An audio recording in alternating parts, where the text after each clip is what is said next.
Good evening. Welcome back to Savannah by Knights, our Vampire the Masquerade game on Knights of Silvermoon. While we will be getting into that shortly, it would be good to look into our socials and our Discord to find out about our other games and upcoming events. For instance, this is only night 2 of all the games on this channel. We have a game tomorrow night, also D&D. If Tuesday was our Age of Myth, Thursday is our Age of Innovation, which takes place after the Age of Myth. As Age of Myth is currently about to end, that'll be moving to the main game soon, and you should see the awfulness that they're running into already. It involves a circus. Don't worry about it. I'm sure it's fine. Nothing bad ever happens at a circus, ever. Just ask me or Dick Grayson. I'm sure it's fine. And then Friday is our intermittent Star Wars game. You can go see the shenanigans they're getting into, which is always scheduled for awful. Just ask our Martell over here. What was it that you pulled a gun on yourself? No, that's coming later. Killed his wife. Well, I'm sure there's two sides to that story.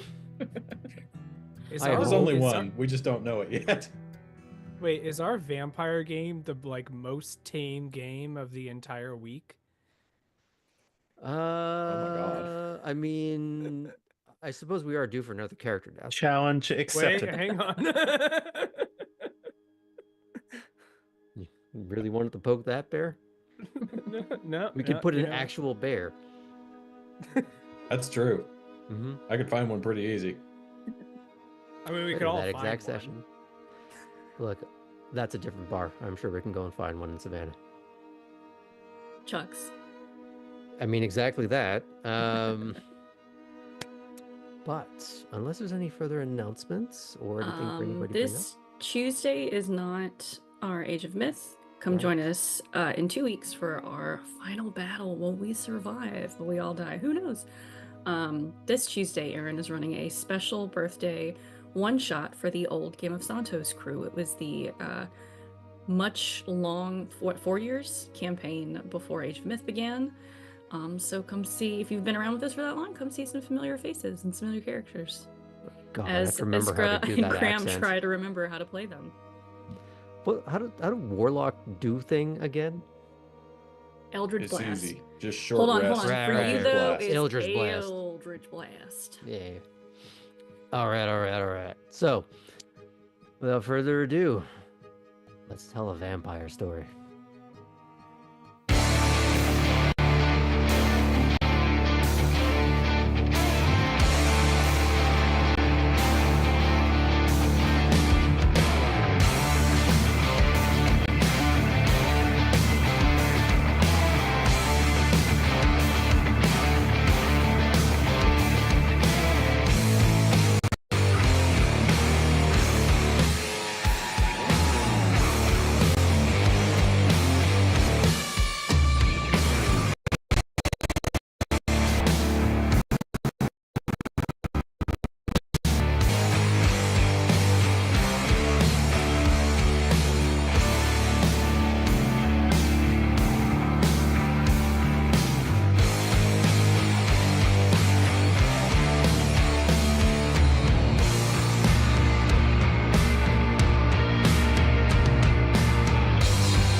Last time on Savannah by Night.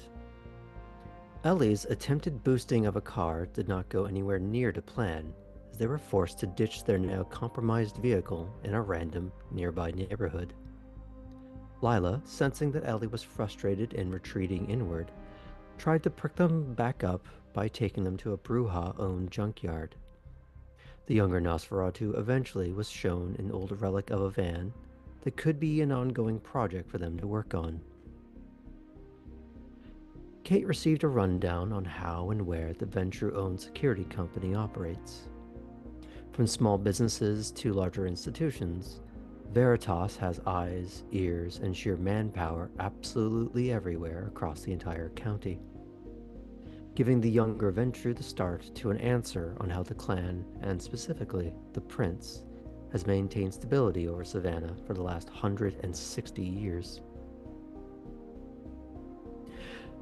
She then started training at the firing range with Deputy Rook.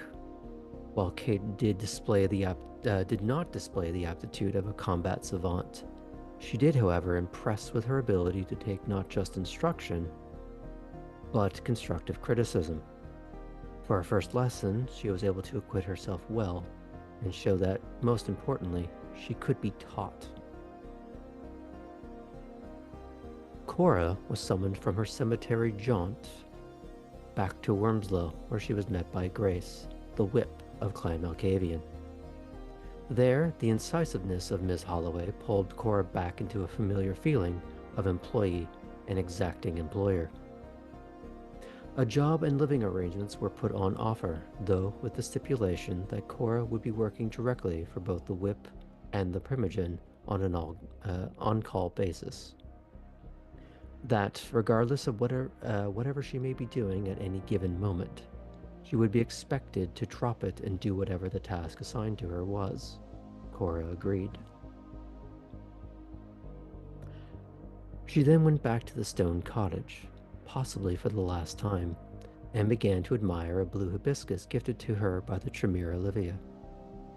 Upon pressing the flower between the pages of a book as instructed, the expected scent from its petals instead gave her a feeling of being back on an ice rink in Germany, the subtle warmth of a hand touching her own.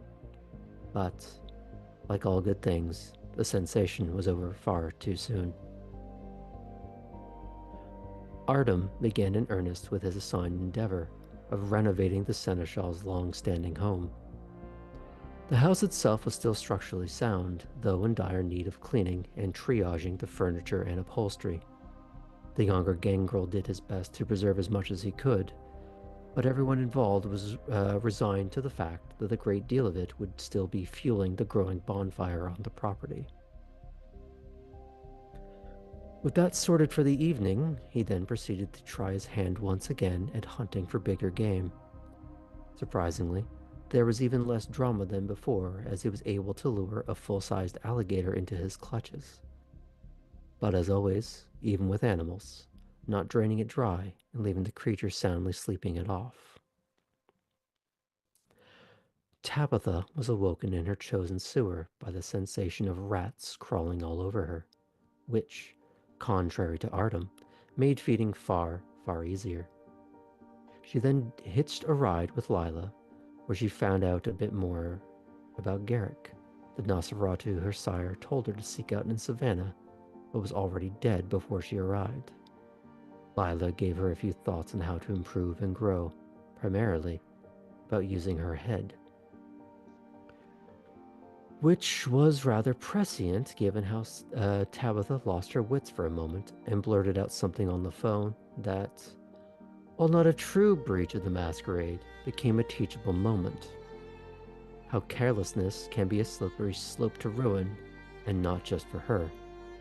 A stern admonishment from Deputy Baxter later, and Lila roped both into getting a proper driving lesson at the racetrack with Cora, which is where we pick up.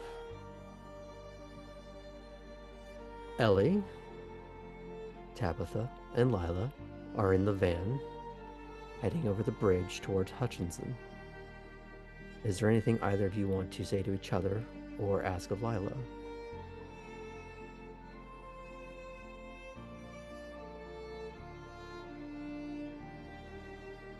So, you're telling me that the both times that you have brought fellow Nosferatu on a driving thing, it's gone terribly wrong. Well, here's the thing. I'm a Nosferatu, and it keeps going fine for me. So it seems like maybe it's just you two new dipshits that keep causing problems. Some people will say that it's maybe don't blame the student. Okay, but since I'm the person, I'm gonna blame the students. What do you think, Tabby?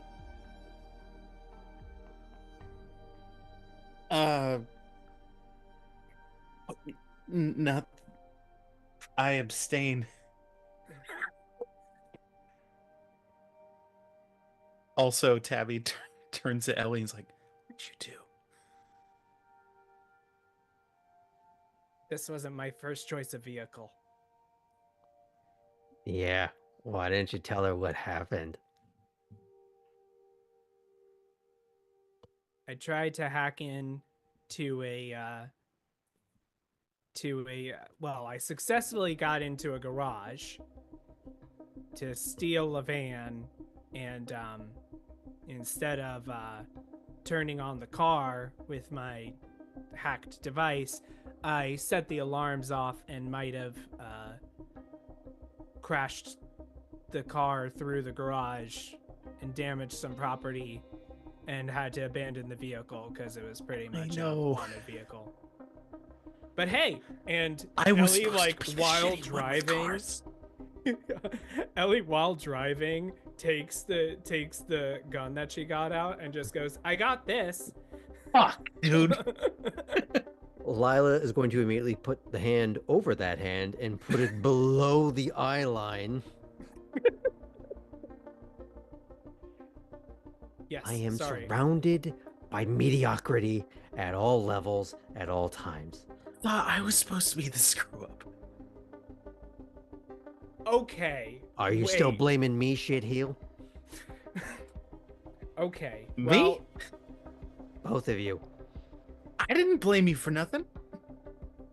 The only smart one so far.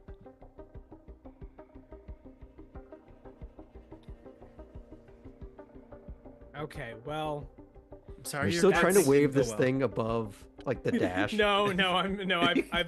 I have it down and I'm like putting it back in my pocket, so I have two hands on the wheel again. I'm sorry your car thing didn't go right, Ellie. It's fine. We get to have driving lessons, so it's not gonna be a big loss at all. Yeah. This might actually be better.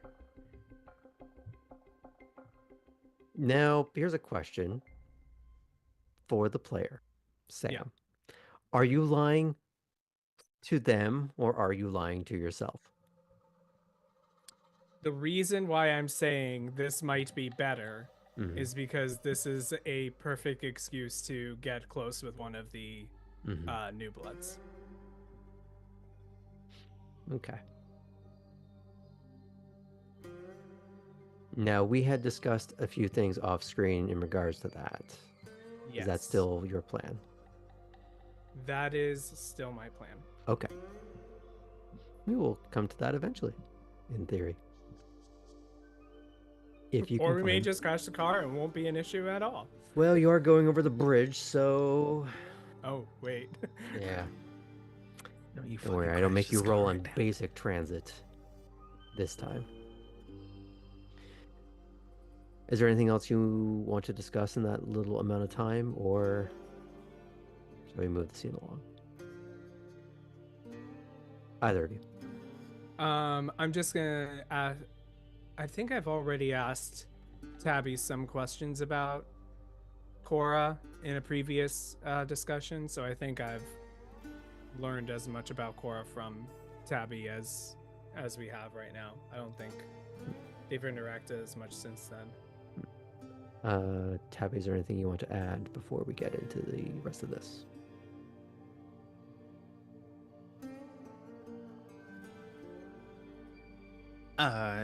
Yeah, actually. So Ellie, you do computers, as we have seen, and you, in my clearly limited opinion, you've a lot of funds. And what, like, how does one cap that?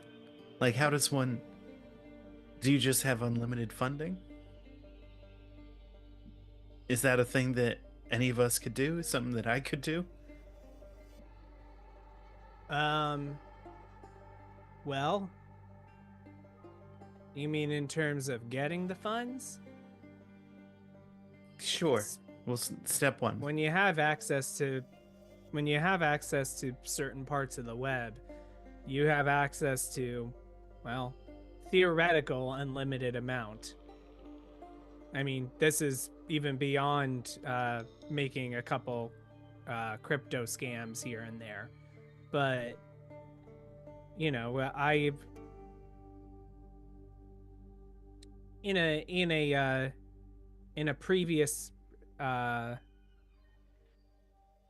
in my hometown, I used to be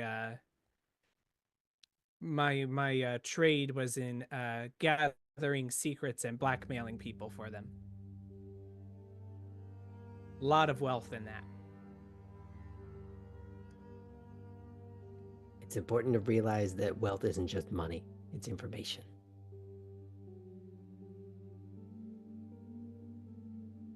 I went to med school for a little bit. That's good information to have.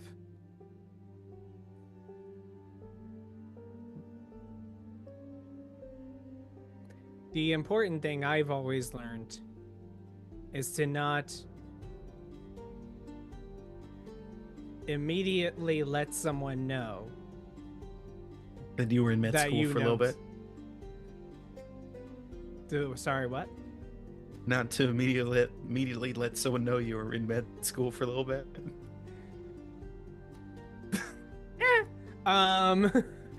But the other thing is to not let someone know immediately that you have information on them.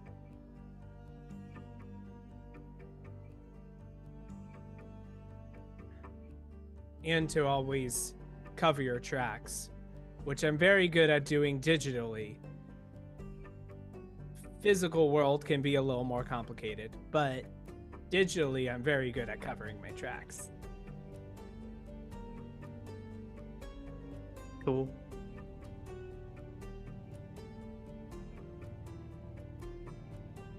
That's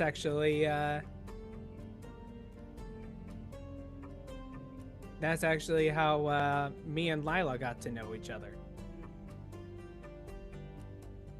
I don't They- want to I make mean- any assumptions. they both make their own smiles at Tabby. I imagine her face just splits in two.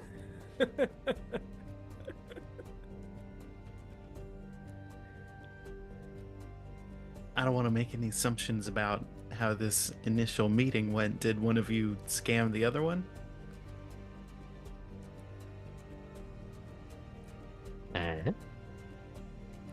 No, we were I talking mean- to ShrekNet. Jesus. No, he just Scamming met a happened chat- later. Yeah. Cool.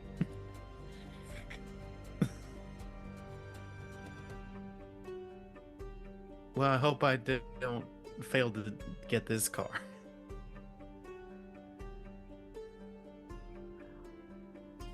You would have to pass your driving test in order to get a car, I think, at this stage. I mean, go and take one if you want, but if you can't drive it, it's kind of not going to do you much good. And for you specifically, don't go and steal some like highfalutin hot rod, okay? Just go and steal like a 1990s Honda Civic or Accord in old man tan, okay? The very definition of just some car. No one's gonna notice, no one's gonna care. How would you tell if it's 1990?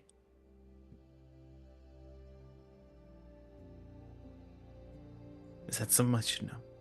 I think this is Yeah. why you need to learn how to drive first. Fucking hell. We're Well, just gonna cool. pan out on her frustration as the camera zooms through the windshield to a passing Nissan on that same bridge. We're not going to go too far into your thoughts because we don't want to get into the final thoughts or even beginning thoughts, but is there anything in particular that you're pondering as you're heading off towards the racetrack?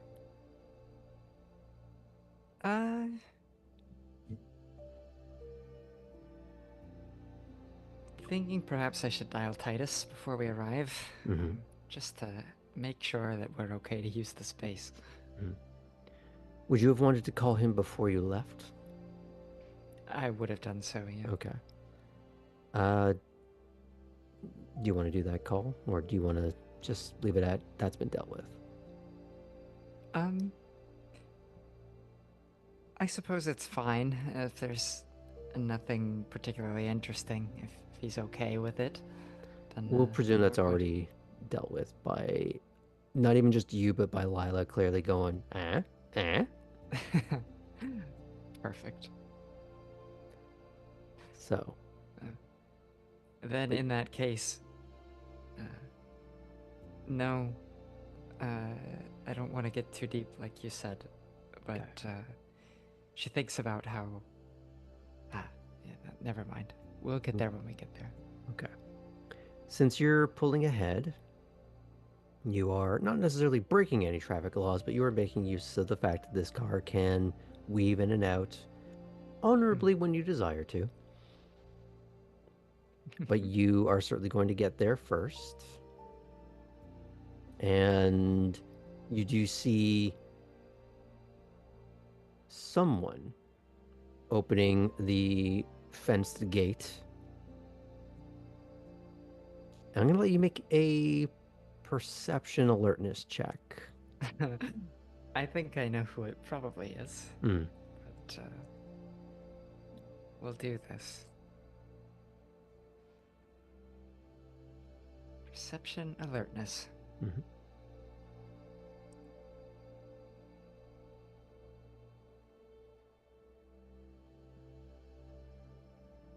All right.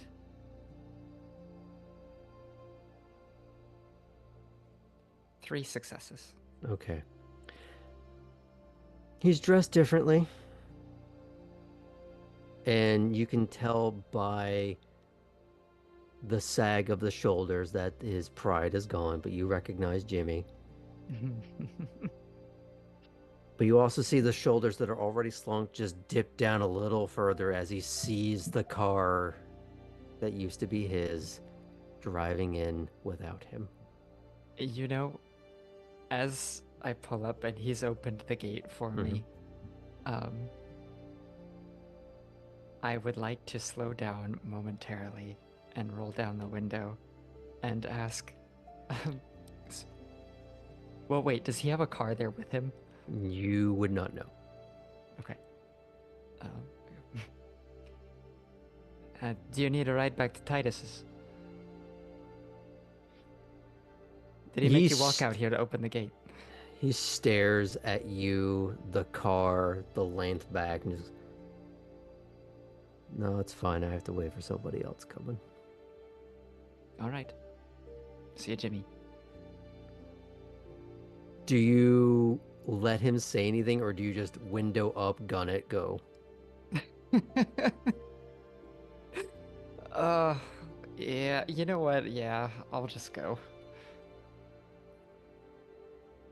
I said You bye. don't say it real loud, but the tire squeal and that slight flicker of not quite flame coming out of the back clearly says later, loser.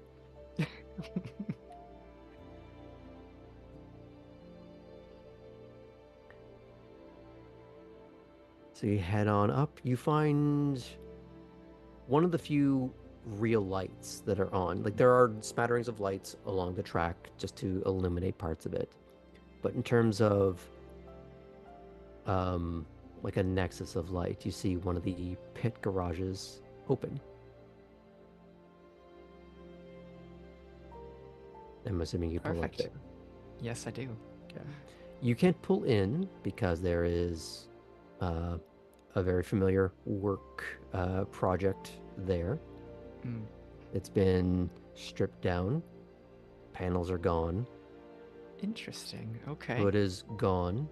And you see pieces very neatly arranged from the engine bay, either through cleaning or retuning, maybe a bit of both. You see Titus in a red set of overalls that are folded down around his waist and tied neatly. He's wearing a muscle shirt, and he just turns and sees you. Hey, good to see you. Titus, good to see you as well. I'll approach and reach out a hand. He'll towel off a hand and shake it. Did Cora show up like in regular clothing, or did she show up in overalls? Or something else? I think that she is carrying with her like a little gym bag, and the overalls are in there. It's not fully Okay. closed, so if he glances, he could see it. But she's got the reflective vests and some triangles and an old German rules of the road handbook in there as well. Okay. There's a room to there if you want to change out of that, or do you need anything? So far as we have the freedom to roam the track a little bit and the open space out here, I think we should be fine. Yeah, I'm looking forward to seeing what you can do. I need to gauge the ability of each of the students. I'm going in a little blind. From what I hear, so are they. You're working on a rebuild. Always got to have a project. I'm interested to see what comes of it. I'll let you know. How's your new ride treating you? It's good. I need to make a couple of little changes, but I've got to put it through its paces. What are you thinking? You know, it's a little soft, and not lagging so much in the transitions, but could sharpen them up some. Okay. Oh, when you're done with some of this, bring it in. We'll take a look. Is there anything else notice? It's just a cosmetic thing. I'd like to change the shift knob out. Jimmy had tastes that are different than mine. Might have a few standard parts lying around for replacements. We could maybe swap in. That'd be fun. When we get a little bit of a break, I'll have Jimmy go through and replace all the shit he put on there that don't need to be. Because he'd know where to look. His wound is going to be jerky at this point with all the salt we're rubbing in it. I fail to see how that's our problem. I suppose so. Don't want to get treated like an asshole? Don't be one. So, I'm going to go change Titus. I'm sure you have things to do as well. Thanks for letting me use the space. I'll speak to you again once we wrap up. All right. Have fun. So you go and get sorted. Meanwhile, we're going to transition back to the van. As you're getting over the bridge, Lila is going to suggest you two hunker down in the back. I also have Mask with 1,000 Faces. You do, so that's fine. Do you actually have it active? Once I see that Lila's activating, I can activate mine. Okay. It's gonna switch seats with Tabby. So you're still able to be like right there, just hiding behind the seat just a little bit for a minute.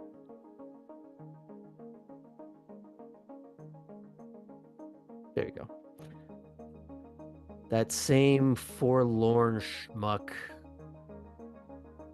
is there opening the gate. Do you roll down the window or do you just go on through? I think I just go on through. Okay. Jimmy's left watching another car go by, and he just looks out, looks back to the track, closes the gate, starts trudging back towards where the activity is. Except he veers off away from where all the din is about to be and disappears into the structure itself to work on some menial labor that he's probably been given. Out of sight. And presumably, you are out of sight of him. But it is important to remember you are still quasi in public. Mm-hmm. So while this won't preclude Tabby from getting out of the car, you're just going to have to be a little sly about it. And making sure you have your hood up and try to make how much time you are out in the open minimal. Yeah. So I'm assuming you go up to where you see the other car parked in front of that pit garage.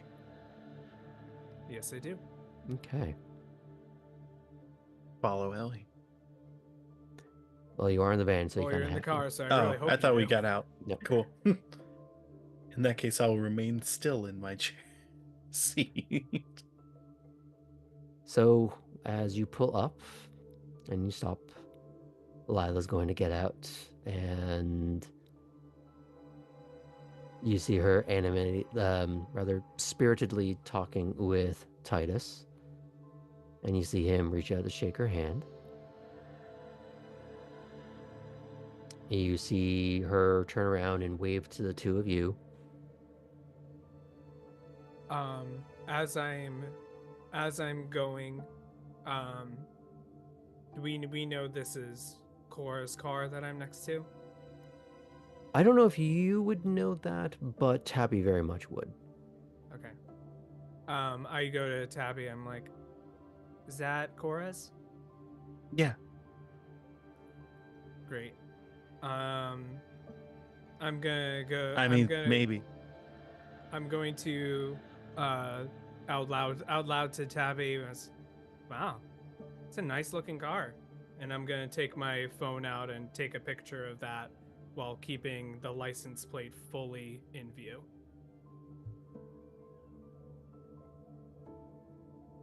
Mm-hmm. It would occur to you that what is on there is a vanity plate. And what does it say again, Cora?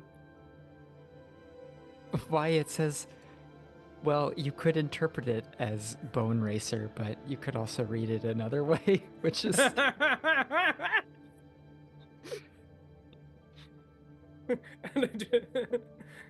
just like, I look at the license plate and I go to Tabby. Did Cora bring this car? You gotta type in those numbers to track her down. No, my question first. I don't know. I mean, I assume. Okay. Interesting I don't know how to choice. tell what type of car a car is, so I don't know if this is. Yeah, but you can read and you can tell what that says. Yeah, anyway. I sure can. I go up to Lila. Titus, this is Allie. And you didn't get to meet Tabby, but she was the one that spun out the other night. Nice. So you here for more of the same, or you're looking how to not do that again? We are looking to avoid that as a future possibility. Well, Cora's getting changed, but I have it on good authority. She might be able to, well, I don't want to put too much on her plate and say she's going to correct that, but she's going to try her level best. Oh. Now, do either of you know what you are doing? Well, I did drive us here. Okay, so A to B driver, got it. I'm more familiar with well, and looks back at the van and goes, I'm better with larger vehicles in general. Oh, Not the smaller stuff. shit. Do you mind if I take a look? Sure. Right. Pop the hood. Okay. Pops up the hood. I'm gonna look through it and just, okay. This is pretty clean. Oh, you got this from Bucky, didn't you? Yeah. He does good work. Could use a little bit of tuning and an entirely different engine, but you know, he does the best he can with what he has to work with. Yeah, as long as it gets me where I need to be.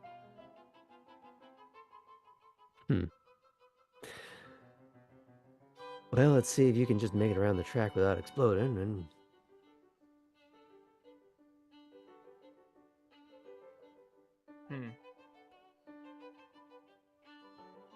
well, at this point, I would say, Cora, you step back out. All right. Ah, good. You've arrived. And you see Lila dip down her unnecessary sunglasses in her utterly pristine face, which I don't know if you've actually seen her in this guise yet. I don't believe that I have. But you do recognize the cracked wide smile. Aha. And she very purposely allows the illusion to slip just to show the Beetlejuice teeth. And you do recognize the voice. She goes, ah, there she is. Lila, good to see you. Oh, yes, it is. So, these are your students. I know you know one of them at least. Yeah, Tabby, hi. Hey. Ellie, we've met. We have. Or wait, you're using a disguise too, actually. So, I wouldn't say that. Oh, yeah. And you are... Is it... You can walk further into the actual pit Yeah. garage. So actually, as we walk further in, Ellie will reveal their face. Mm-hmm. Okay. Hi. Ellie, okay. Okay, so they both suck. That was my first question. Is familiarity. Are we starting from scratch here? Or tell me a little bit about your driving experience. Yeah, tell her. I'll go first. Okay. I've technically driven a car before in my life, but there is a now infamous recent ordeal where I got behind the wheel of Lila's car and basically blew it up without the car blowing up. You somehow managed, in the year of our Lord, 2024, to stall a fuel-injected car. Do you know how magically stupid that is? No. Titus is just laughing in the corner. I also can't tell how old a car is or what type of car it is, so pretty basic. Okay, not a problem.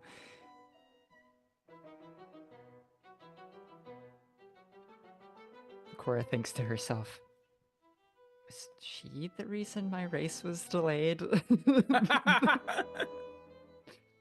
Nah.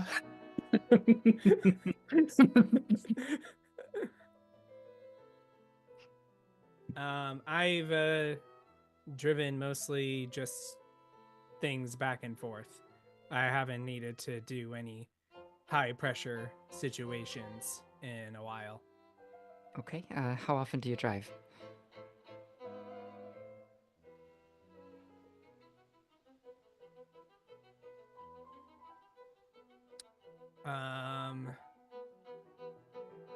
Probably about 6 years ago.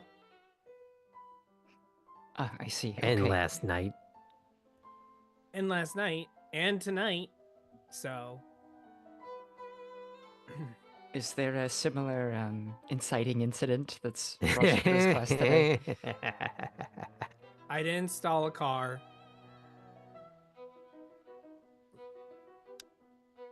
Borrowing one went wrong. I was able to drive it to a safe location. It was more getting inside that was the issue. I see, okay. So a And little the, and the equipment property familiarization. damage. That was because of a lot of other things. Yeah, there was a problem between the wheel and the seat.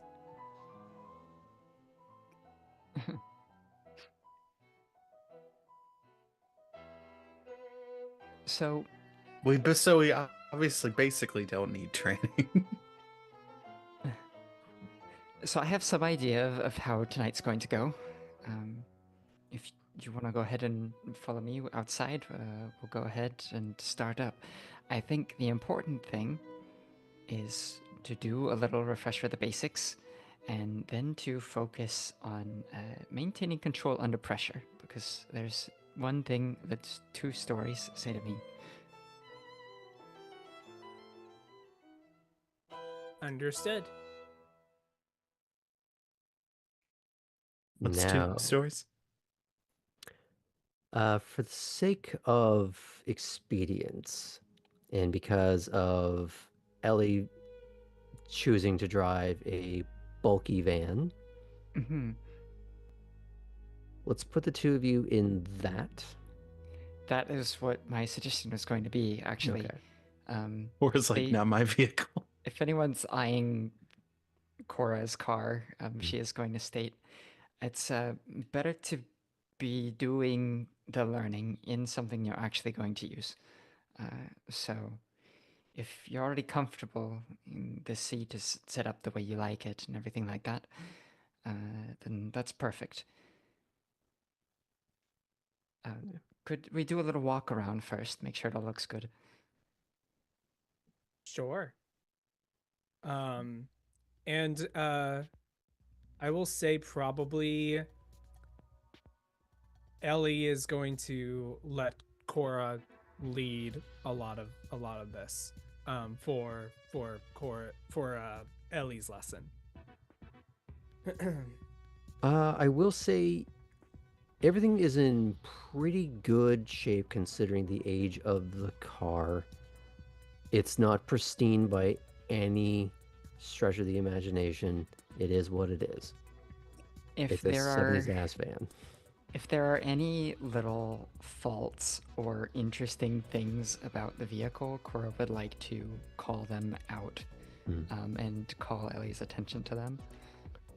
You'd be drawing attention to the fact that it's heavy, it's a van, so it's always going to be underpowered. Where the engine is sitting, the type of wheels that it's using, the benefit of having the wider wheelbase, but also the fact that it's going to be slow and lumping. Steering is always going to be a problem, so you're going to have to anticipate more. The other thing is that the tires are underinflated. You need to spend a bit of time going through and checking all their pressure and making sure they're proper. Which, considering it's right outside a pit garage, you have all the implements to do that very efficiently and accurately. Perfect. But other than that, no real issues to speak of. So, do you want to teach from the driver's side seat, or do you want to teach from the passenger side? I think I will teach as a passenger. That's what I'm Okay. used to. Do you want to do this one-on-one, or do you want Tabby riding behind? We have the space. Let's have Tabby along for the ride. If that's okay, Ellie. Sure. Great. So, before we begin, restraints, everyone, please. Oh, seatbelt. Click. So have you been in one of, I mean, clearly you have the knowledge. Have you been in one of these before? Not this exact van, but there's a lot of them are more or less the same. The idea with something like this, and you'll see as we get moving, is once you get up to speed, it feels like you're driving through water, or like you're trying to maneuver a boat.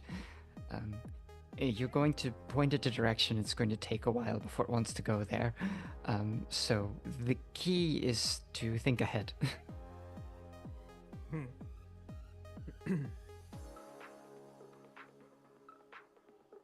Okay, so you're going to be guiding Ellie through the basic startup straight away.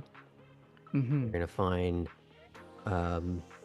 some corners, but you're not taking them at tremendous speed. I'm assuming you are, even if you can get this thing up to 80 or 90, you're having them slowed down to an appropriate speed. Yeah, no, we're taking it easy, especially for this first run.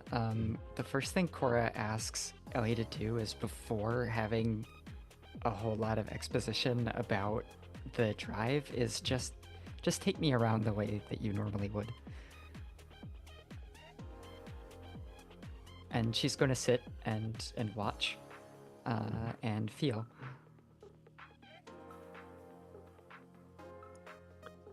And she explains that that's what she's going to do as well. Okay. So in order to give a mechanical element, obviously this is going to be drive. Yeah. But I'll let you make an argument for what you'd rather use. So we're not going to be using any of the social ones.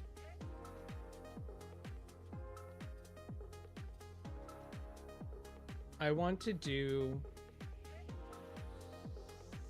intelligence. Mm-hmm. And the reason is because I want to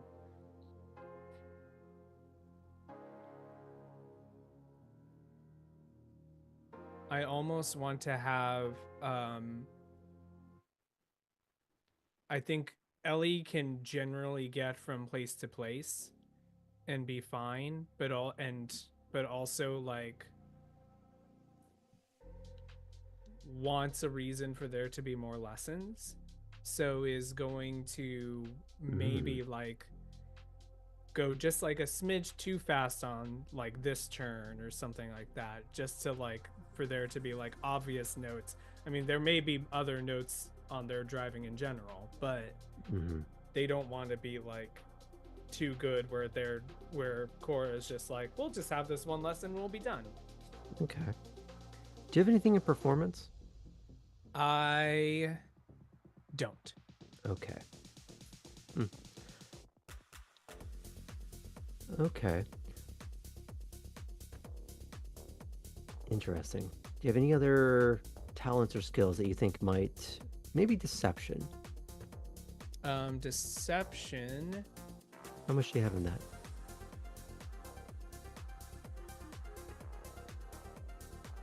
Where is deception? On the left, towards the bottom, I believe.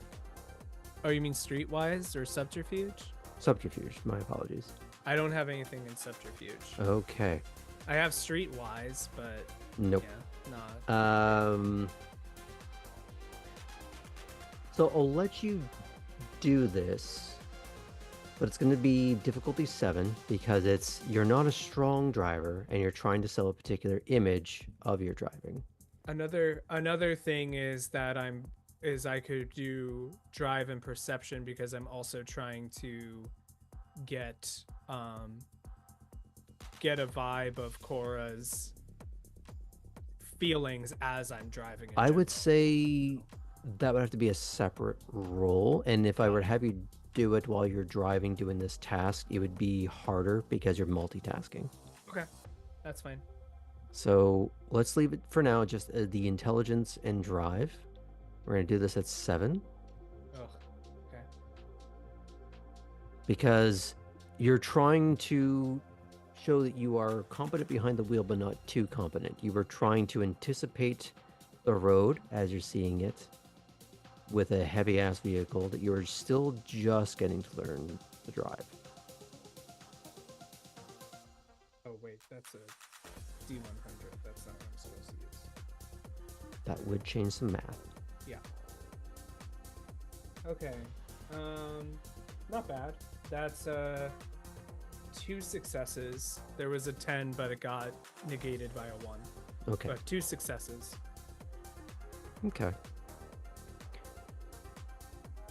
You are proving, well, like what Titus said, that you are an A to B driver. But not maybe as competent as you'd want to be. You are maybe just gunning it just a little too fast where you don't want to, a little too slow where you really don't want to. So you are having trouble getting back up to speed when you should be already kind of flying. Cora would be instantly be able to point these out if she wanted to, but she'd be able to catalog them in her head of where you're okay, where you are fighting yourself, ultimately. So she could point these out to you. Do you do that, or do you just let them go? I'd say for the first little bit, she's kind of looking to see, okay, what is a little bit of a fluke, maybe nerves of someone riding alongside, and what is like a consistent issue. Looking for what the actual pattern is. Mm-hmm. Okay. I'd say you do a couple of laps of this in order to establish that. Yeah. There's some inconsistency, but that's because most people who are not professional drivers are not consistent.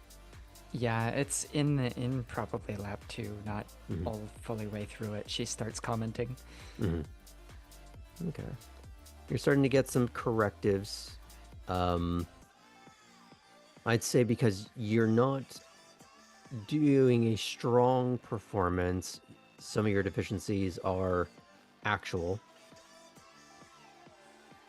So these are genuine tidbits for you to pay attention to. And if your intent is to keep this as a long-term project, Van, these would prove a little bit invaluable to you. Great. Now, if you're just going to be driving this from A to B, you're not going to have to do any rolls. But if you want to do anything more complicated, especially as a potential surveillance gadget van, you may want to consider in the medium short term of putting more dots into drive. Yeah, I mean, my uses for a vehicle would be surveillance, but then that also means I do need to, if we're found, I need to be able to get out of Dodge, and I don't know if this is something that Cora can help with, or maybe that's something I need to learn later on, but one of the other things I was thinking of is how to spot someone following you, or even the reverse of how to follow someone without being spotted. I would say, based on what I know from Cora's skill set, that's not really in her purview. Yeah, not precisely. Although, if you do decide that you want to speed, you have to pick your moments. Yeah. So there's a bit of watching the road. Yeah, I mean, I think the major thing Ellie just especially learned from last night is being able to get out of a situation under intense pressure, which is what we had discussed earlier. Okay. Yeah. So here's what we're gonna do. Mhm. If you bring that up, like the extreme pressure aspect, you're going to find a moment where the car is in a dead stop, engine off. You've let a few minutes to start to cool down, settle, so that you can cold start as much as you can for a car that has been running and have it do a thing. And she has it on an open track. And she's going to force you to do a J turn as much as you can with this behemoth. Nice. But because she is instructing you, Yeah. it's just going to be a base 6. Great. And now if you'd like to add some commentary or anything while they're rolling. So, I have something. If you are able to pull this off to amp up the pressure a little bit, but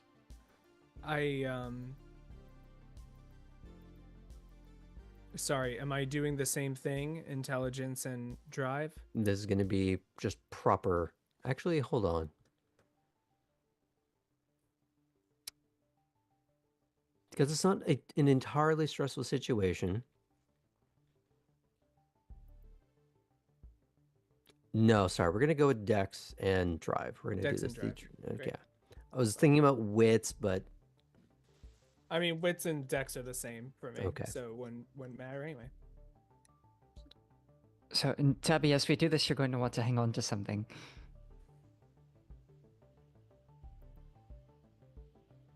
One success. okay. At At least it's not ones. Yeah. It's not as fast as you would want it to be. It doesn't quite get the hook of the J turn, but you are at least not facing the direction that you previously were. So, okay, pretty good. You're a little bit too timid. Yeah, that's valid.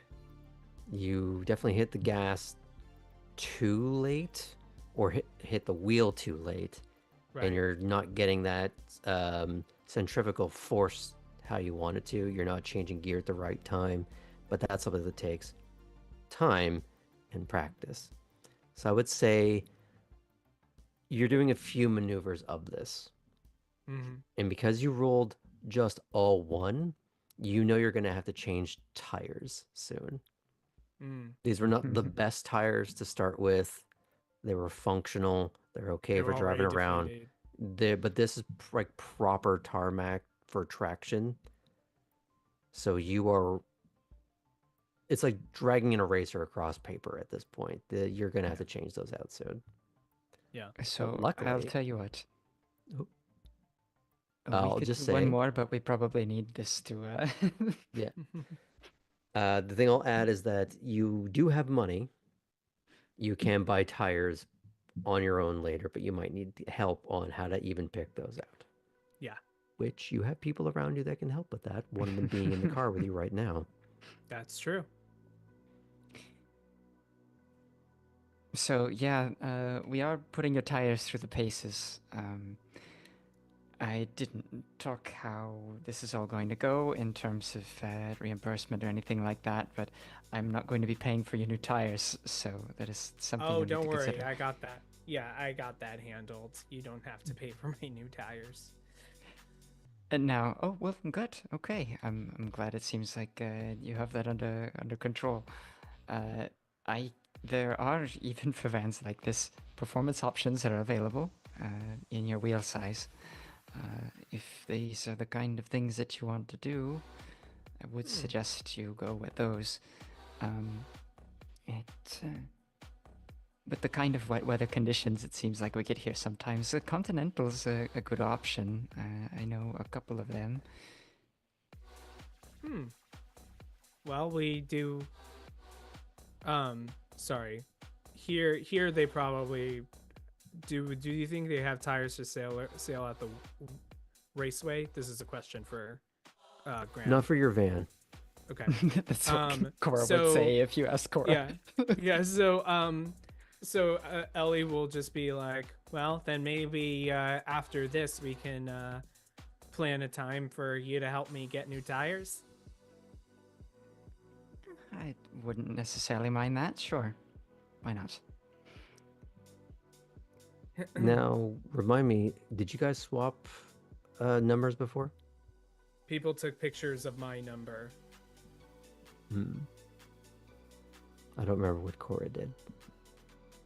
I think everyone but Kate actually put it in their phone. Kate took a picture. I actually have. I can pull up my phone book. Yes, I do have Nice. Ellie's number. I don't recall whether I handed my number to her or not, but I think I did. No one's handed their numbers to me. Or no one texted me. I think I we just never. gave- Oh, because we never texted you. All no right. one's texted me. Just All want right. that to be clear. We're on session 16 and no one's texted me. Oh no. It's fine. Sorry, Ellie. But we'll say for now that little driving experience is sorted. Next would be Tabby. So, Tabby, I'm going to assume that you want a car, not a van. So, I would like the thing that a vehicle that'll get me to a place, doesn't draw the eye, and what I mean is you're not driving a be- van or a truck. You're going to be driving a Yeah. car is what the intent is. yes, sir. So in that case, I'm going to leave this up to the teacher of, Mm-hmm. do you want to bring Tabby to your car? I think what I'd like to do is I'm going to leave my car as a little treat at the end. And I'm going to ask to see, call out, is Titus around or is someone working? Is Jimmy around? Titus is there. Okay. Hey, Titus. So we're through with lesson 1. On to Tabby now. Tabby probably needs to drive a sedan or something. Do you have anything basic kind of sitting around that maybe we could use? Nothing I'm going to risk. Uh-huh. All right, then. I think that's fair. And my job is providing the space. Right. Okay, Tabby. It looks like it's you and me and the Z.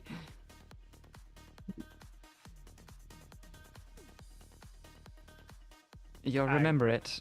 Hopefully you find it more comfortable this time. Oh, that's right. Yep. I don't remember the ride. I remember the ride. I don't remember many aspects of the car. You were in it twice.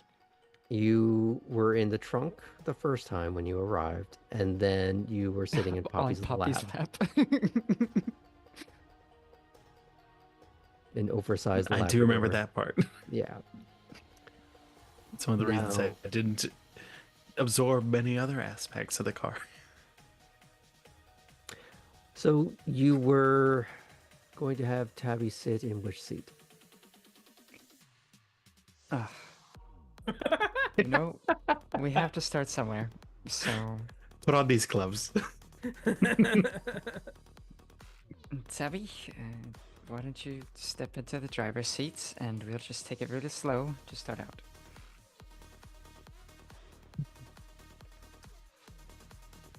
Ellie, yeah? Oh, sorry, that was for Graham. Okay. That was to God. Yes, my son. I protest.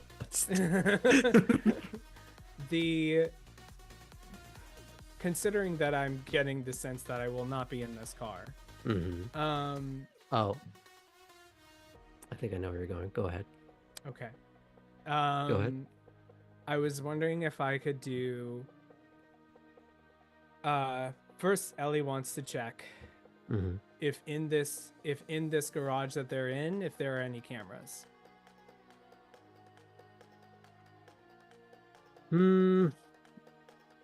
I would say for insurance purposes, there are some like built into a corner. Okay. Whether or not they're on, you don't know. But considering who was going to be in the pit tonight, it's probably a safe assumption that they're off. Okay. Or at least that Titus has control of the footage. That's also good to know. Okay. And it's just the three of us? Titus is working on a car in that pit. And Okay. the car is and her car is outside the pit, along with your van. Okay. So a cloak of shadows probably won't be as useful. Too much light. Too much light. You'd Okay. have to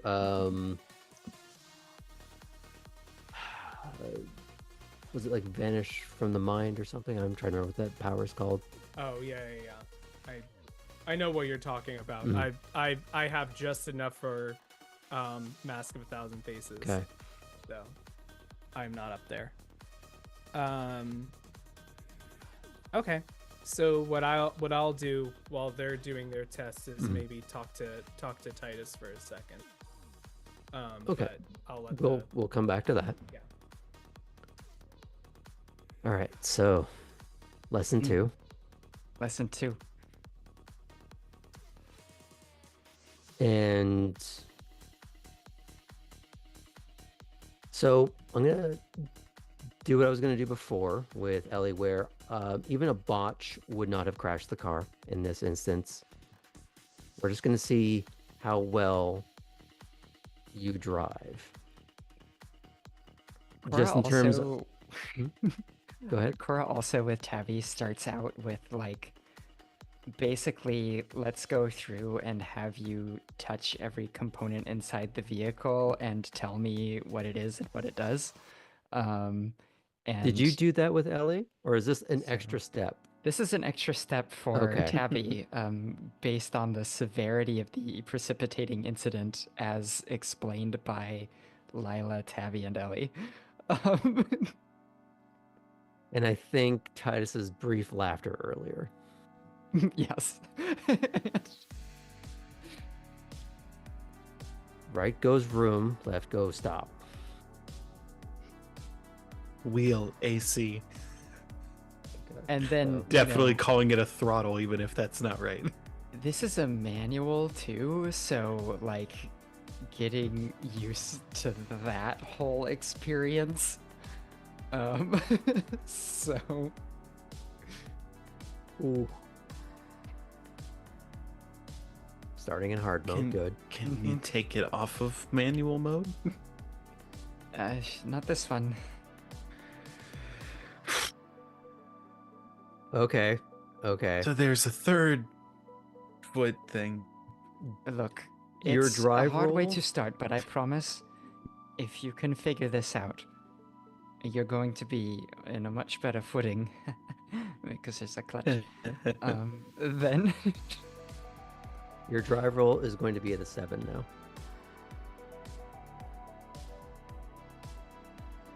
just remember, don't stress out. I'm right here with you. Cars like this can be intimidating because of the power that they have, but I promise you can get it. Now for Cora, in a lot of these cars, you can actually limit the horsepower.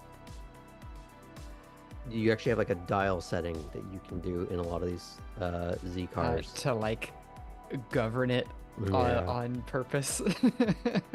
Why not? Yeah. So if you do that, I will bring it down to a 6. Cora will do that. Okay. Yes. In part out of care for Tabby's sanity and also for her own vehicles. You know, prolonged lifetime. Can I argue for either intelligence or wits due to Cora's helpful guide through this and trying to retain the information for this. It is far more about remembering how this stuff works being a manual than it is about. There's a lot of coordination that goes into driving a manual car. So this is where it comes down to... Or manipulation. No. I... We're gonna go... Oh, wait, no, that's a different... Yeah, sorry. No. We're going to go with Dex and Drive. And the reason why the DC isn't higher is because of the help. And because this is more of an earnest attempt at driving rather than the subterfuge that was being sold earlier.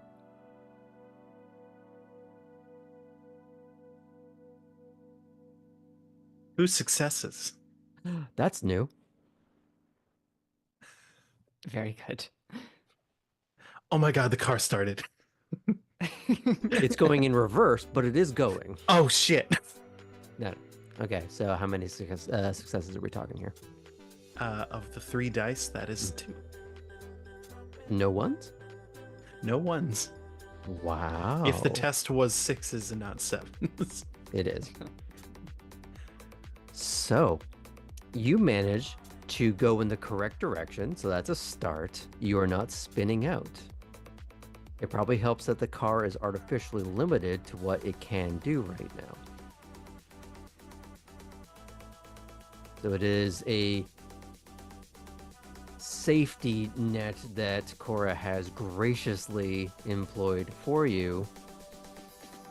Well, for you and for her, because this is her car.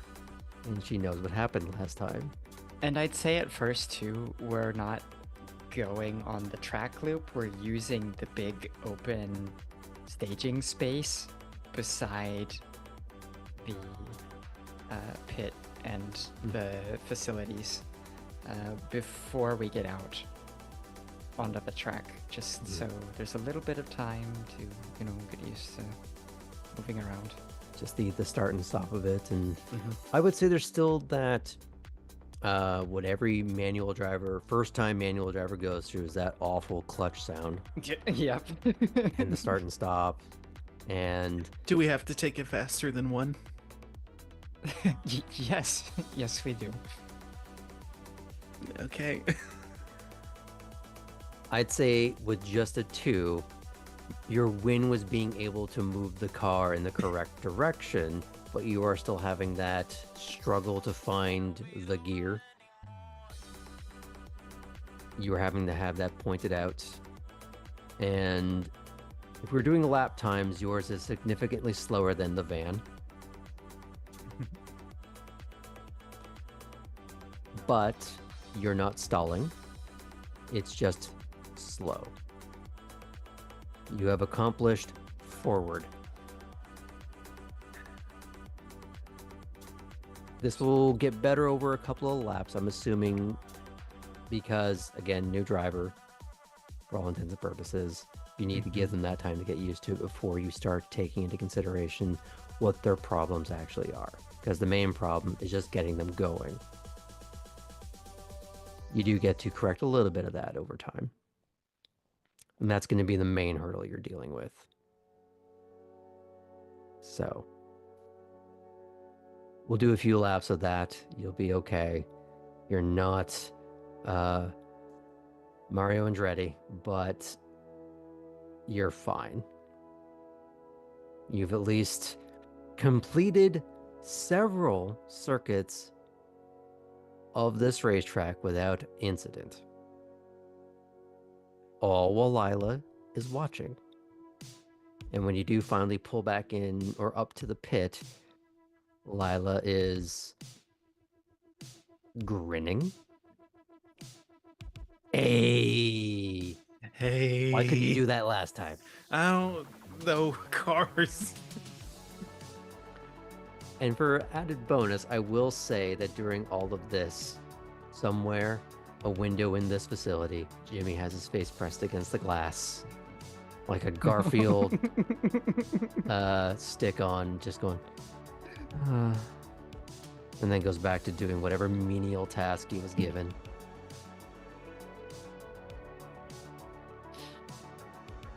Thank you, Cora.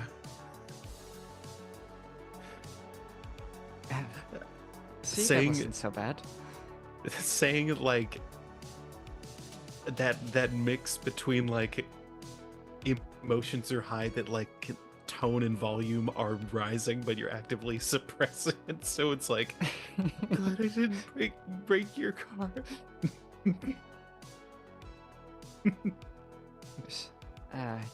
So now that we're done, and she'll get out of the vehicle.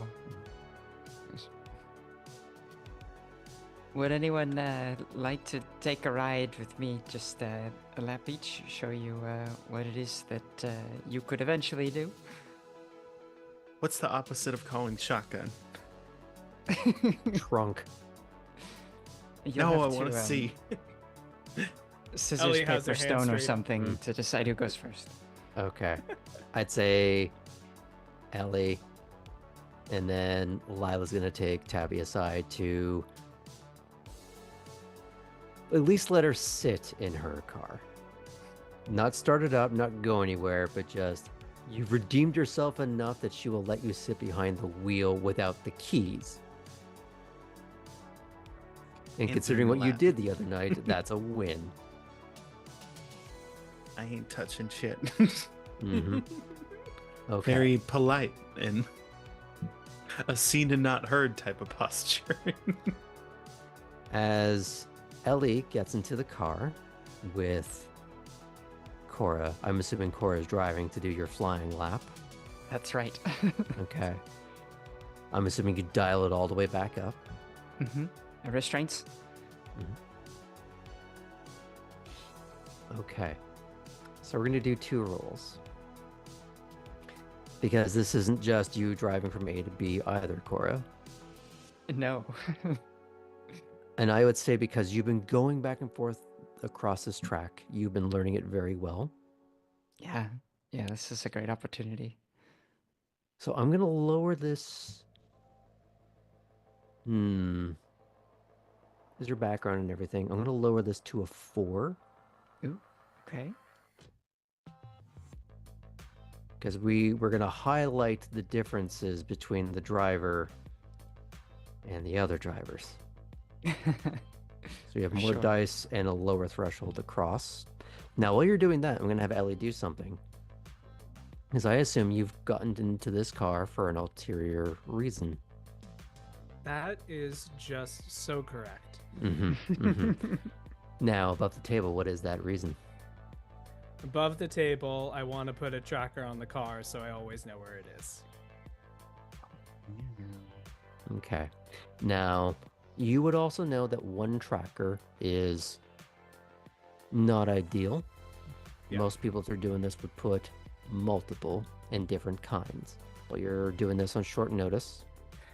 Yeah, I mean, my initial plan was if it was still in the garage, and I could kind of cloak myself so no one could see me, I was gonna put one on the outside. But right now, my options are kind of like glove compartment, under the passenger seats, maybe even like on the seat belt, something like that. I would say, and again, we're not sponsored, the best that you're going to be able to accomplish with this is basically like an Apple AirTag that you've just stuffed into the back of a seat, like Yeah. lost change, Yeah. and hope they don't notice. So what you're going to do is, while she's busy being the race queen of this track, you are going to be rolling dexterity and stealth. Okay. And because she is distracted by the task at hand, this will be lower to a 5. Okay.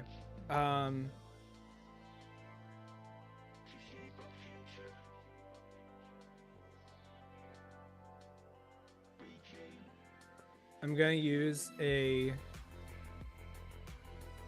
I really want this to work, so So you're going to use a willpower I ahead am of going rolling. to use a willpower. Okay. So just mark that down. as your temporary willpower. I did. And so you get 1 auto success no matter what happens. No matter how many ones you are capable of rolling. Which I'm capable of rolling upon. Yes, we have seen. Yeah. Dexterity and stealth, you said? Yes. Okay. Great.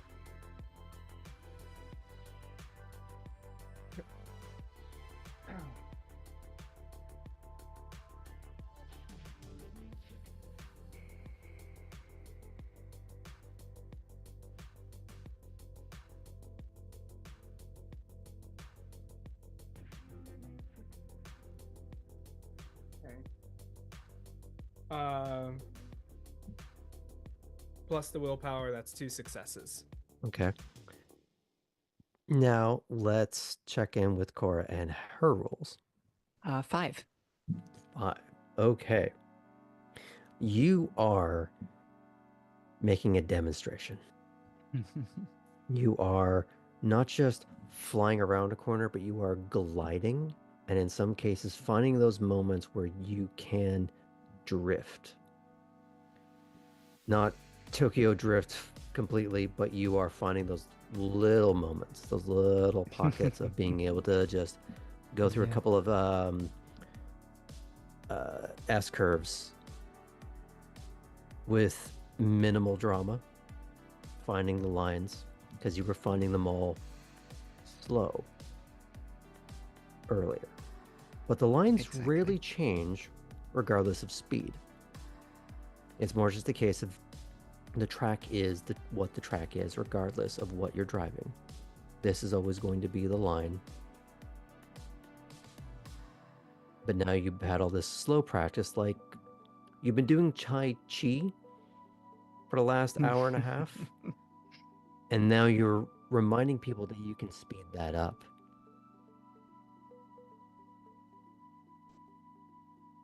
And you whip through this track easily. You are even able to take a second lap, because the first one's the warm-up.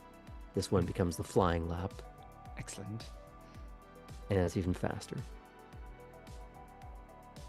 To the point where you know how the tires are feeling. You know where they're gripping the road. And because you know what you're doing, you know you're not going to have to replace those tires tonight. Whereas Ellie's going to have a rather immediate expense.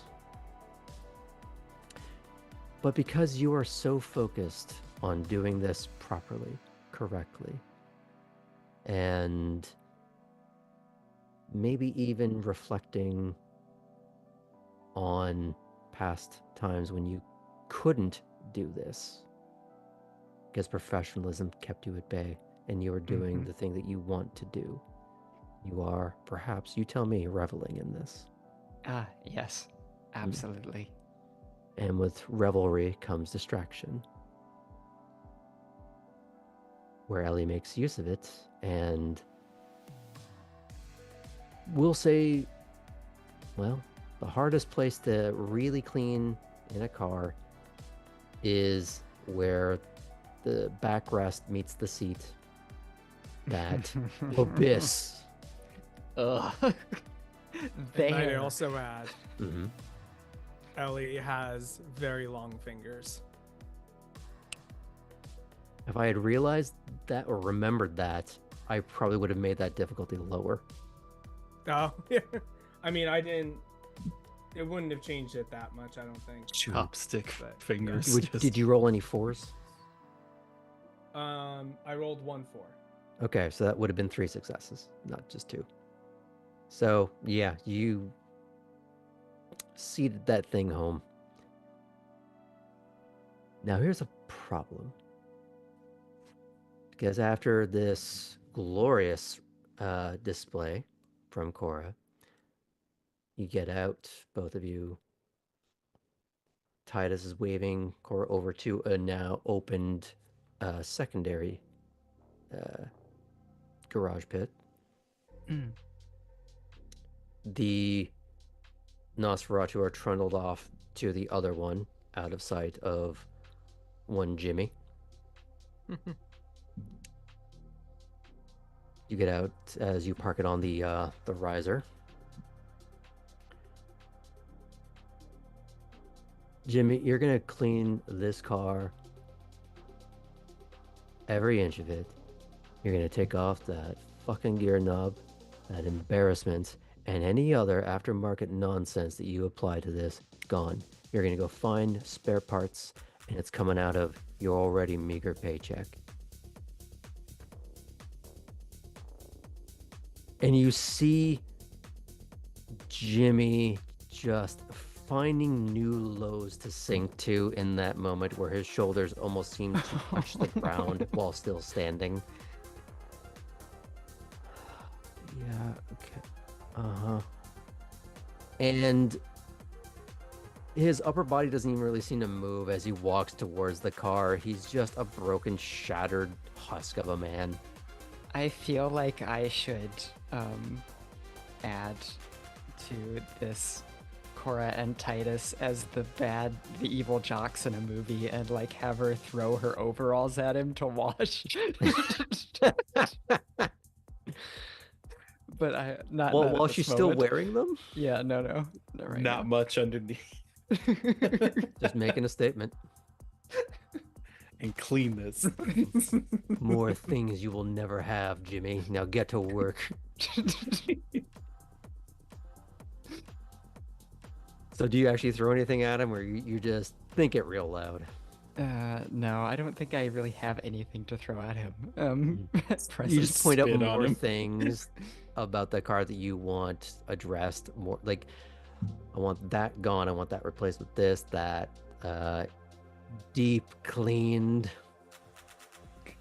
She'll point things out, yeah. Okay. She'll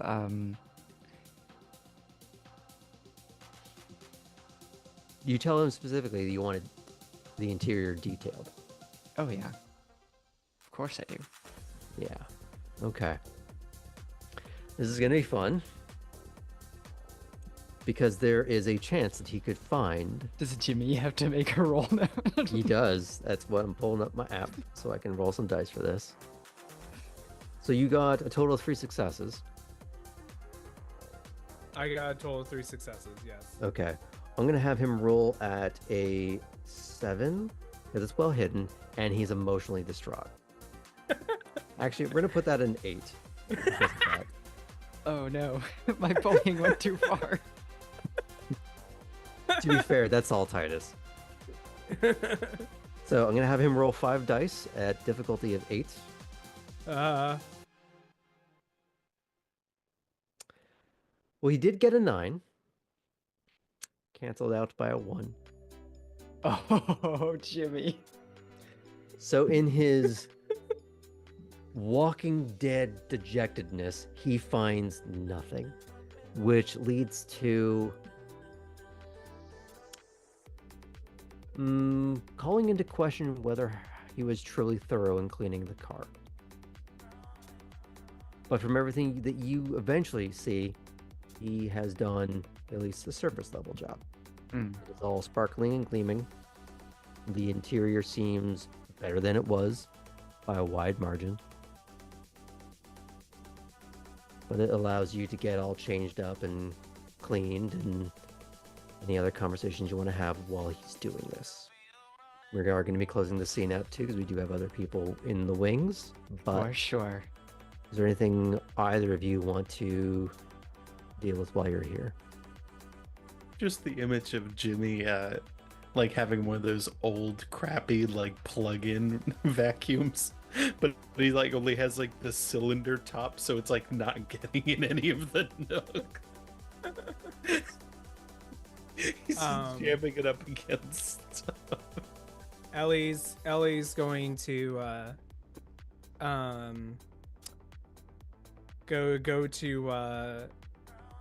go to the van. I assume Ellie is also the driver for everyone getting back home. So while we're there, Ellie's gonna turn to Tabby and go, "Oh, I'm supposed to go buy new tires for this with Cora. Could you give me her number? I don't know if she'll remember to text." Yeah, sure. Wait, do you not have mine? No, I have yours. Oh, You I can. don't think I guess you can text me your number too. But Yeah. I figured since we're right here, you could just say it to me. there's text from me in case. And also here is Cora's number. Great. So Ellie's going to check her phone just to make sure, go to the tracker just to make sure she can tell it's still working. If only you had paired the device while you were in the car. No. It's well hidden and you're never getting it back and it's not activated. I assume you had paired it before you put it in the car. Yes, I would have. And an Ellie who is smarter than Smokles would have paired it before Mm-hmm. doing that. Okay. Yeah, it is working fine. But again, it is just a standard commercial thing that people use for luggage, so it has limitations. Yeah, such as range, I'm guessing. or Range also just and where- battery life. right. It's basically like a micro pulse of a battery, so it will run a long time. But if you are constantly actively pinging it, Yeah. that's gonna go away quick. No, I was just doing that just to make sure that it was functioning. Yeah, the initial test, and then if you were trying to ping it everywhere she goes for the next, say, 2 days, that battery's gone. But if Yeah. you're doing it once every 24 hours, Yeah. different story. Mm-hmm. And we can go into that a little bit later, but I will tell you now for your notes, so don't forget it later. All you're going to see later is if you check it before you pass out for the day, you're just going to see it at Wormslow. Mm-hmm. Which is something to know. Mhm. But we'll deal with that a little later. Is there anything, Corey, you want to say to anybody else before we close out this scene? I have 2 little wrap-ups. Okay. Just speaking to Lila off to the side. Mm-hmm. So, are you pleased with the outcome? I think mean, they both learned something. They seem to enjoy themselves. well, nothing's spun, nothing's on fire, nobody crashed, nothing. She's craning her head towards the van that she's not in, hoping on a spiritual level that they hear her. If you decide they need more training, I have Oh, an of course they do. idea for a way to increase the pressure next time. A little bit of simulated pursuit sort of situation. Oh, we can make that happen. Good, good. I think that would be fun. So, and now that I've done my part, I was hoping that maybe there was something else that we could get taken care of. Right. Okay. Call Edward. He'll be expecting you. And you can get your plates swapped out. But I want them. Of course, I don't remember. I haven't forgotten that part. Good. Okay. I think the easiest thing for you to do is remember the office at Barnslow? Yes, yeah. Okay. Leave them there. Okay. And if I see them the next couple of days, we're good. That is too easy. Perfect then. Isn't it just? Life doesn't have to be complicated. People just make it that. Lila, next time, you and I should go for a spin together.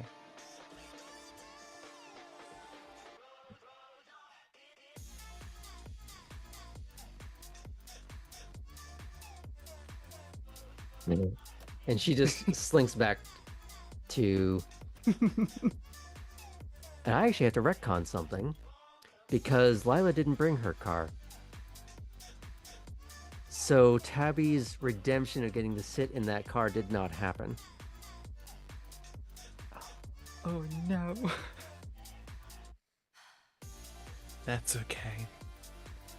Instead, what we'll do is they didn't get in Titus's car in the pit, but she was poking through and pointing at all the things on the car, actively going, "Hey, that's kind of neat. This is what this does. Is that what that does?" She was still giving you an active interest in the car, so that way you're getting something. And then when she eventually files back into the van with you, she's going to be quizzing you on, okay, what does that do? What does that do? What does that do? Why is that broken? Just test it. Accelerator, brake, clutch. I don't know. Those are wipers? Ah, okay. Oh, But unless there's anything else. I just need Cora to end the scene very simply, approaching Titus and saying, you mentioned we could maybe do something to this. And that's it. Since... You mean to her car? Mm-hmm. Okay. I would say while Jimmy is busy working away at detailing it, you can have the hood open and start tuning it. Awesome. She's already in her overalls, so Yep. that's great. So we can fade out on Titus alongside. That'll be fun. We can fade out on it just the gleaming engine bay and our Nasi trio heading back out. And the soul-cleaving experience that is Jimmy's life. And we can fade it out there to go on break, and we will resume with our other players when we come back. See you soon, folks. Welcome back to Savannah by Night. We pick up at the latter half of the episode in our otherwise sitting idle to Kindred. We will resume first with Artem. You were in Alden's domain. You had just finished feeding on an alligator.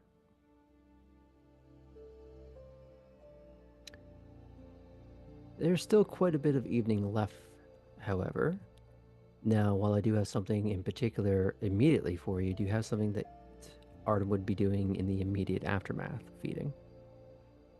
Other than the fact that he's just wearing his short shorts. Right. I think the idea was basically that he'd feed and then he'd just go back to working. He's got something to ask Alden at some point, so we can do that now. But that's pretty much it. I'd say as you are gearing down to go ask Alden something, you see a vehicle starting to approach the house, and you know Alden is at the house. This is an older pickup truck. I don't suppose I would recognize it. I'm trying to think that if you would have actually seen it. It has appeared on screen before, but I don't believe... I think I'm the only one that saw him get out of it.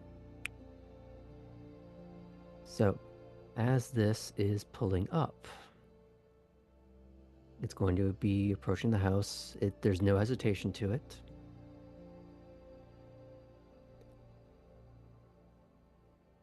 And you see Prince Everett Brooks get out of the driver's side. Shit. I would say you were just about to ask Alden something. He puts his hand on your shoulder and steps past, but not very far. It's more just being first at the top of the steps of his porch as the prince walks up.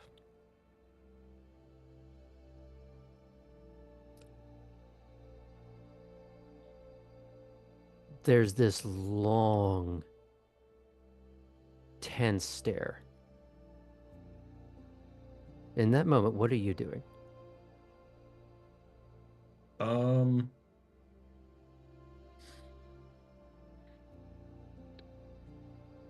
Getting ready to go support if needed. Mhm. He's not sure who he would support. But the intention here I'm finding is that you are not sure what to do. Not sure what to do, but getting ready to react if something happens. Okay. So it's almost as if the hairs in the back of your neck are starting to stand up. You are getting that something's about to happen. I don't know what I'm doing or what's about to happen. It's all going to be bad. Hackles risen. And then the two just start laughing as they look to you.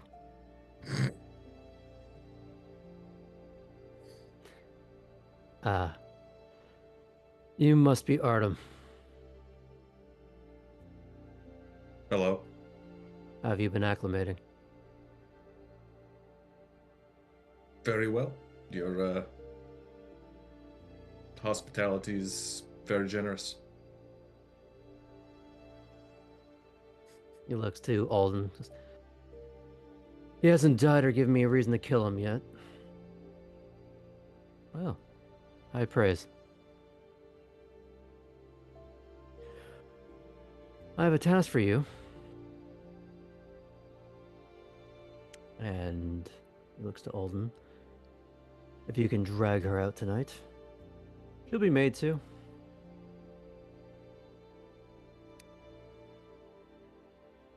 He's looking around. He sees that bonfire that you have started, of the detritus that is no longer required. He peers around you to the open door at the front of the house. I see you're no stranger to hard work, fixing up a house.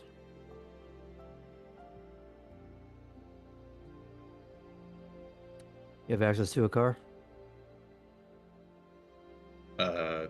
He sort of looks at Alden. Do I? For now. For now.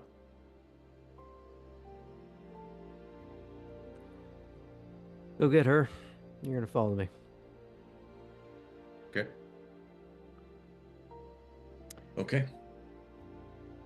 So while you're getting sorted, we're gonna jump over to Kate real quick. You were told either to wait for his call, or if he doesn't, for you to call him. I'm gonna call him. Okay. He is walking up to the truck, and an arm sticks out of the passenger side window.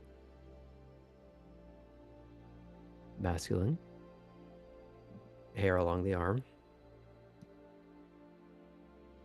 Even from the arm, you can tell it's someone probably in their late 30s, early 40s. This is weathered. Hands him a phone. Yes. It's Fulton. You said to call? Yes. I have something for you. I'm going to send you a pin, and you're going to go there. Wear something you don't mind getting dirty. Something that you can wear in front of a crowd. Understood. See you soon. See you then.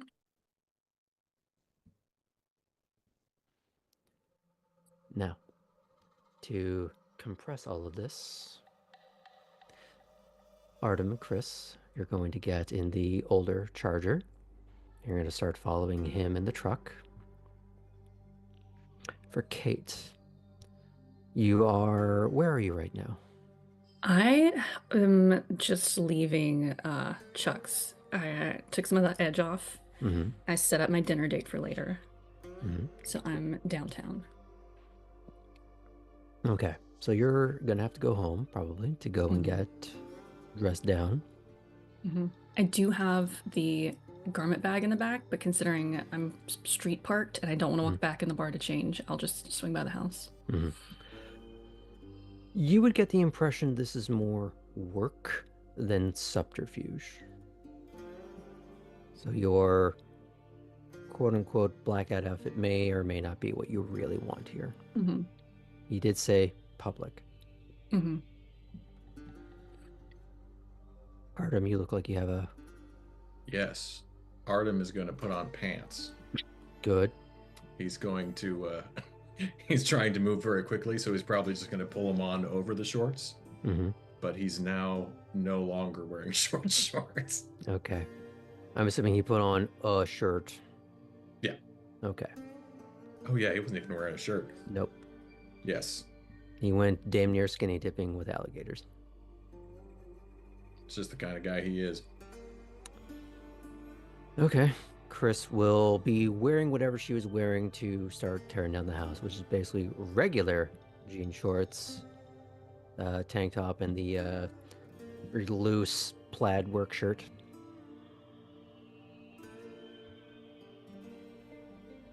Hey, the prince just showed up, and he said that we have to go somewhere. She slow turns at Alden. Don't look at me, get in the car. Well, fuck it. Beats spending all night here again. And she's gonna walk ahead of you to the car, of which you still have the keys. I do. Mm-hmm. And of course, you are going to follow the prince. We'll compress that up. Back to Fulton. You are getting sorted. How are you?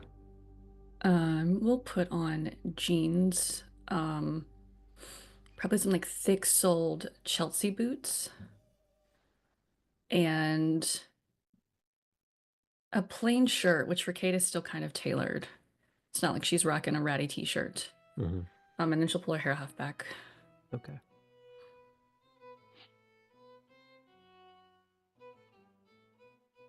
Oh, okay. You're gonna get a follow-up call. Mm-hmm.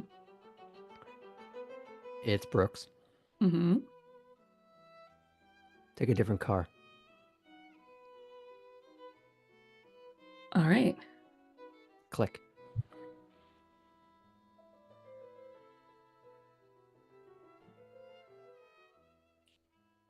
The location pin you get is just looks like a residential neighborhood. Nothing special about it. It's not particularly like expensive houses. If you were to spend any time looking at it on a map, you would find a lot of smaller, older single homes.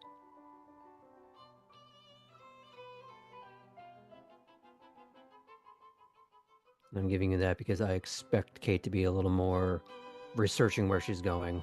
Mm-hmm. I don't think I know about the driver yet. You do not, but you know the concept of ride shares. Mm-hmm. Yeah, I'll do that then. Okay. It was either that or call Sokolov. He has other things to do. Mm-hmm. Okay. So you're just trying to install the local rideshare app, or are you trying to use one of the unnamed big brands out there that we don't advertise?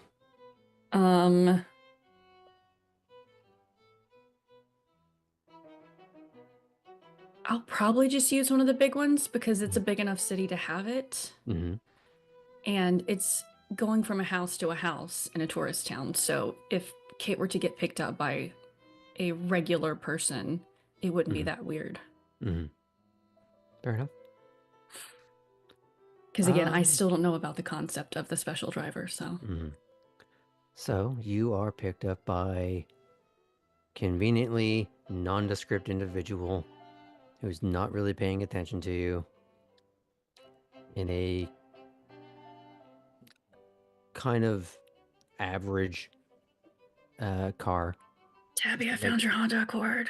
Mm. Well, probably might be, except probably made more in the here and now rather than a bygone era. You hop in, they just give the very briefest of polite niceties, and then they do what most of us prefer. They leave us the hell alone. And they get 5 stars for it. Exactly.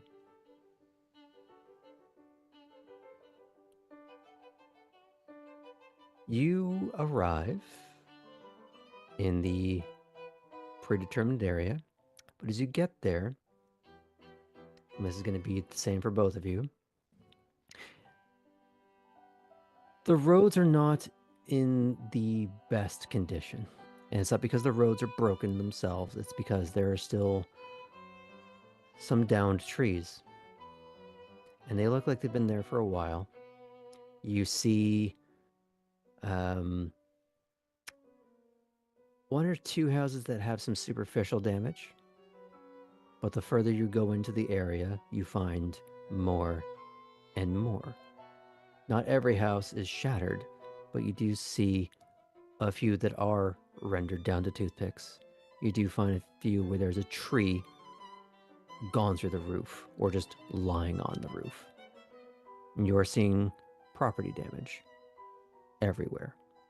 You are seeing places that are not habitable. You still see houses that are fine, but still with some damage. But the further you go to follow this pin, you're finding more and more. The car is having to adjust for some things.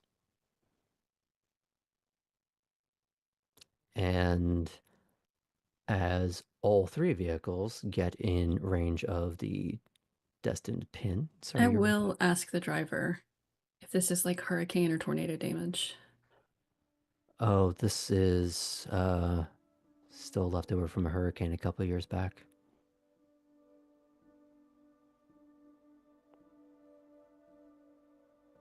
Which, out of character, for anyone who has lived in an area where things like this have happened. Where I'm from, we had a tornado a couple of years back. There are still parts of town that, while where I am is fine, we had chainsaws going for a year and a half every other day. At the outskirts, however, you had places that are still dealing with it. They cannot get their insurance sorted. There are still places with trees through the house. So in a place where widespread damage is unfortunately a common reality, damage still takes time to deal with a couple years later. And there are a great many safety nets that don't work as much as we would like. And this is a scenario where that's going to be very true. So, as we get into this unfortunate quasi-disaster zone, you're seeing the other side of it. There are some temporary housings, some mobile homes, RVs, and you get the impression some people living out of their cars in their, what used to be their driveway. Some things are being ripped down, torn apart. You see some scaffolding of new structures, but it's not nearly as far along as anyone would hope, especially if you're one of the ones that live there. So, one thing you do see, however, is what looks like a FEMA tent without the logos on it. You do see people milling through it, some of which you get the impression are locals. And as you, I'm assuming, get out of the car, because this is a ride share, you are walking up to where this nexus of activity is. Mm-hmm. You see Jean Corwin at the epicenter of this tent in a high-vis vest. giving direction and directive. Water and food is being handed out both to what appears to be volunteers and locals.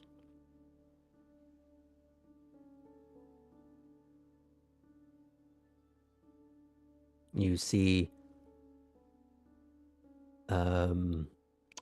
for Artem, you're going to be parking further away out of the immediate stress of the area with the prince and his pickup truck. The four of you are going to be walking up not too long after Kate gets there.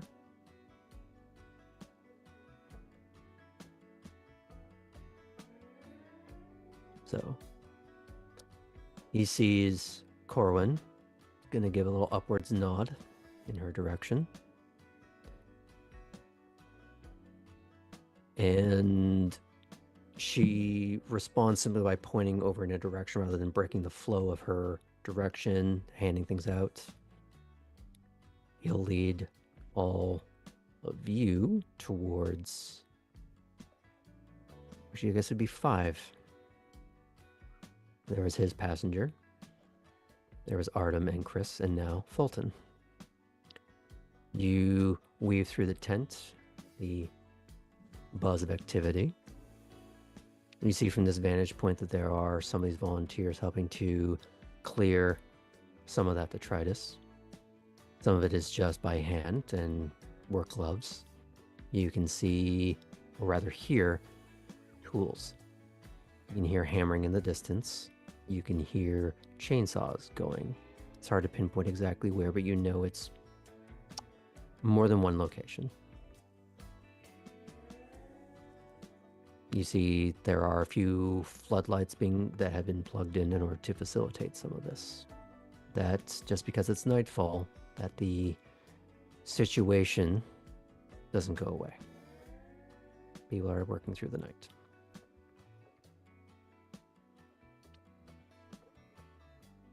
While you are finding a small pocket of inactivity, the 5 of you are in one space. When I get out and see what's going on, because I'd only put my hair half up, I'm going to pull it up just completely out of the way. We're about to do some hard work. Mm-hmm. And you see the prince and his person, just in plaid work shirt, obviously pushed up. The individual on his right has a sort of weathered baseball cap. If it ever had an emblem, it's long gone. Both of them clearly looking around for exactly how they're going to apply themselves, but you see something else in the prince. This is taking exact measure and stock.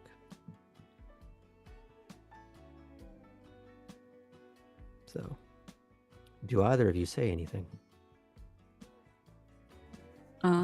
When he's kind of finished that focus, that calculation, if I haven't like fully made it up to him before to, do like a check-in, I will. Okay. What do you say or do? Just say evening, sir. He's going to lean in. He goes, deference is fine. Sir and title, not here. All right. So, if it looks like people are looking around to see how they're going to apply themselves, Artem will say, hearing all the different tools, he'll say, I can work with a lot of these tools. Where do you think would be the best place to start? I'm going to hold a finger for just a moment as Corwin is walking over with someone that you may or may not be able to recognize. In fact, I'm not sure if you would have actually seen this individual, but they were there your first night.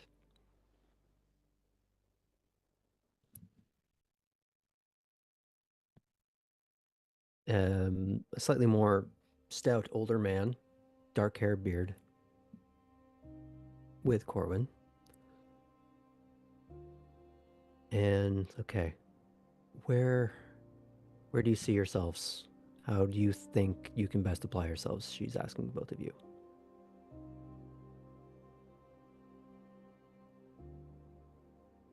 You look like you've got coordination well underhand. Mm-hmm. If you need any assistance passing things out, if not, I can take smaller branches as Artem here cuts things down. Can do that. Artem, was it? Yes. Hi. Hi. I can also work on the houses if that would be more help for you right now. More skilled labor, we need that. If you can apply that, that would be better use. Okay. So I'm going to have you go with Mr. Limehouse.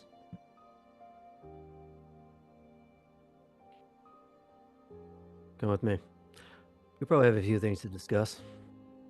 She's saying that to me. He's saying that to Artem. Okay. Sure. And she's going to look over at Chris and Fulton. You might as well go with him. See how you can move anything that needs to be moved, anything that needs to be handed over. Just maybe being together might be a better idea for you. And do you follow or? Yeah, I'll follow. Okay. As you step out of view, the prince will give you a nod, and the three of them continue talking before breaking off into different directions to go work on something.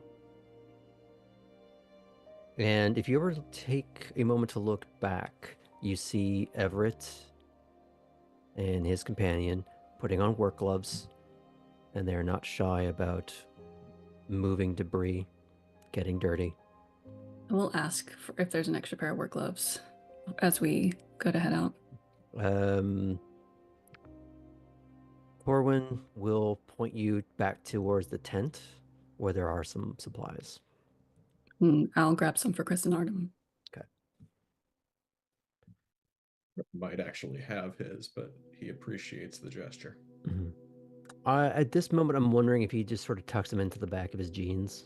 Yeah. Like as a matter of course now. Mm-hmm. And he would have had him on him while, doing the stuff, so he probably wouldn't have removed. Yeah. Okay. They're tucked into his shorts, so he gets them out. Okay. So what you see is a rather somber sight. You see someone who this was their house, this was their entire life. And you are helping them pick initially through some of the wreckage that time and weather has already destroyed well at this point. And you're trying to clear out the area so that something can be moved there.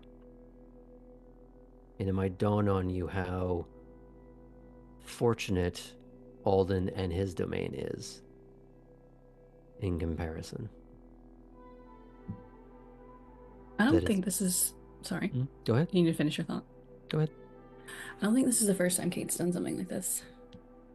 She grew up in the South. I think she would have, post-Katrina, gone with a youth group to do hurricane cleanup. Or to one of the Carolinas, a hurricane that hit there.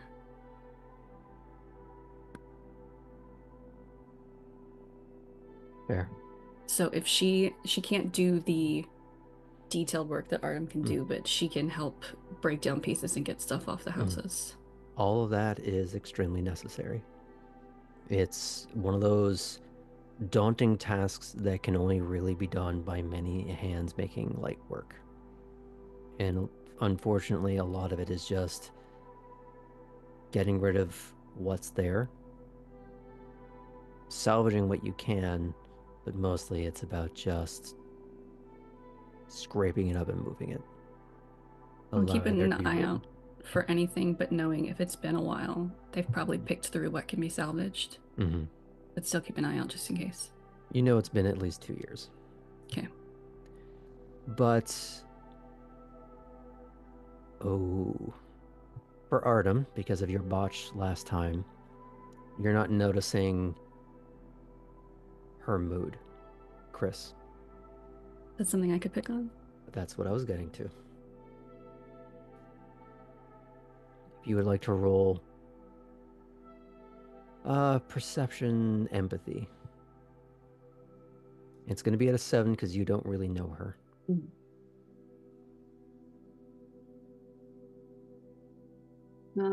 That is a botch. That's a botch. Yeah, How no bad? successes, 1-1. Okay. Do I get my club patch now?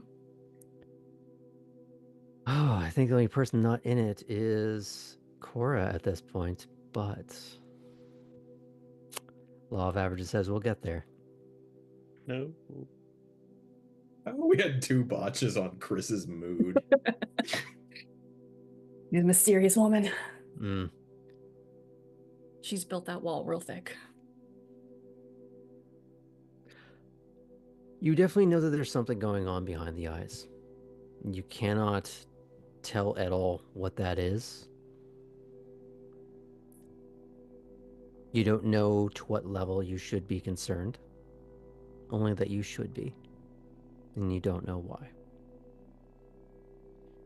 You also, like Artem, will not be able to parse her mood expression for the rest of this evening.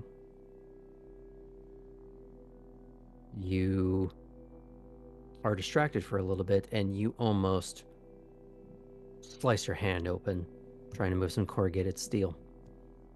Careful. I'm fine. In fact, I would say the only reason why... Do you actually have fortitude on your sheet? Do not. Okay. I would say it's lucky that you're wearing the glove. You find that the glove just has a cut in it a couple of layers deep, and if you weren't wearing it, you'd be down to the bone. Might want to pay attention. Is Mr. Limehouse still with us, or did he just like walk us over to the area? Mr. Limehouse is more with Artem, as they are doing some of the heavier lifting. Mhm. Some of it is just moving things out of the way, but also helping, because it's not just one house. There's obviously a scattering of things, so you are going from place to place, finding where you're best at use. So you do sort of yo-yo to and from each other, but in fairly good proximity. So there's never a loss of eye line. Mm-hmm. And I assume that's something Artem is conscious of, that he's trying to keep an eye on where Chris is at all times. Yes, Yeah. that's right.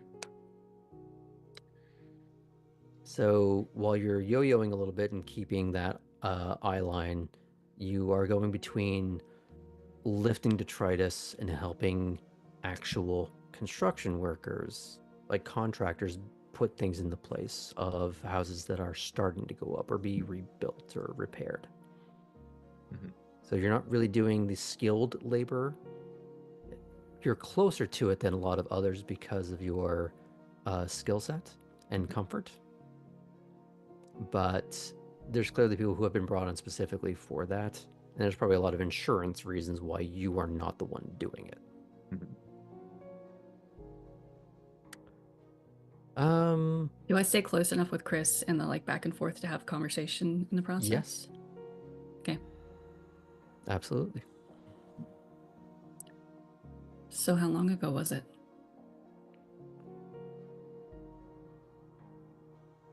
What? I've seen hurricane damage before.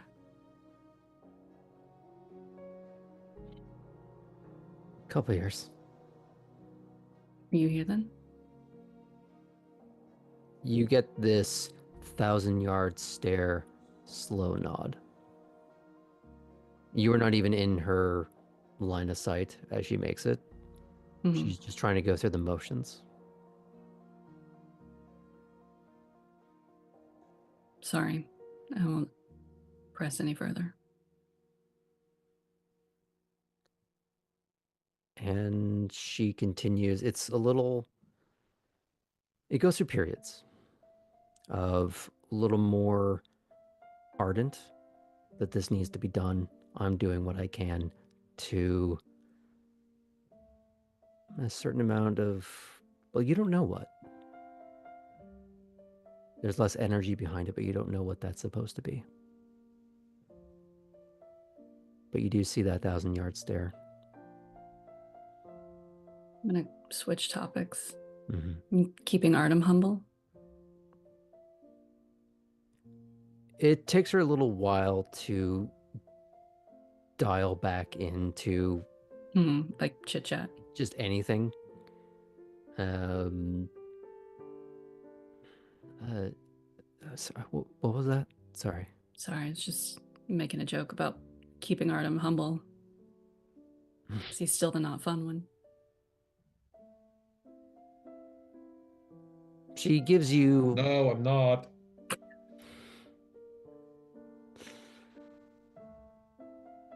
He's getting better. Good. Hate for you to get stuck with a stick in the mud. Could be worse.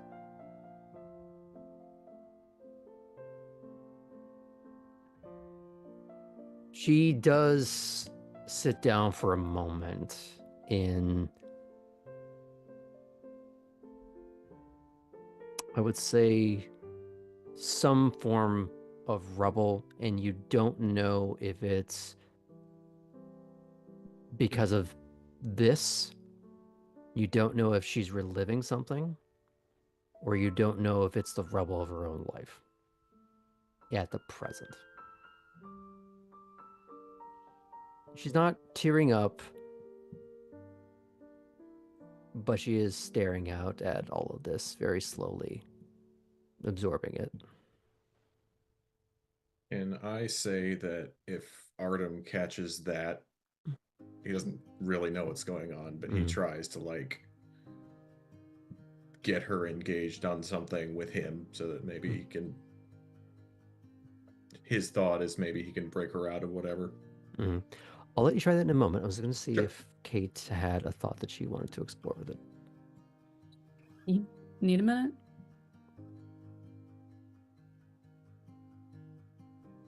And there's a moment where she actually like wipes at the eye to see if there's any blood. Is there any? And she seems quite relieved that there isn't any.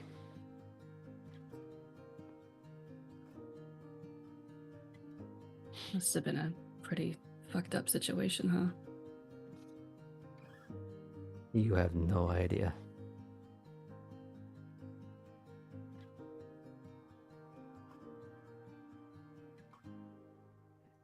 You ever been to one of these before?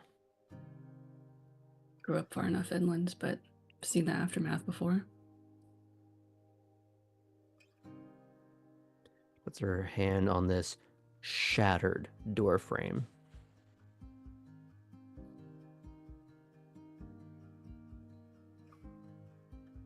Aftermath doesn't really do it justice, even if you live here. Nothing tops being in it.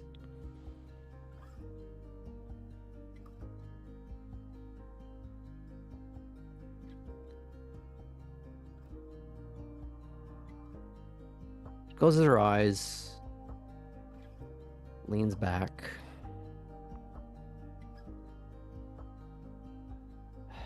Help me up, would you?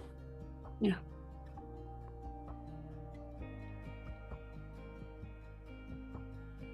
Oh, Christ, I want to break something. Let's go find something.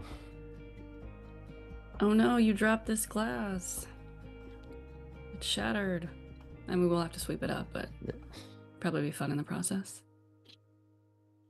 You ever been to one of those rooms where you just get to pay and smash things?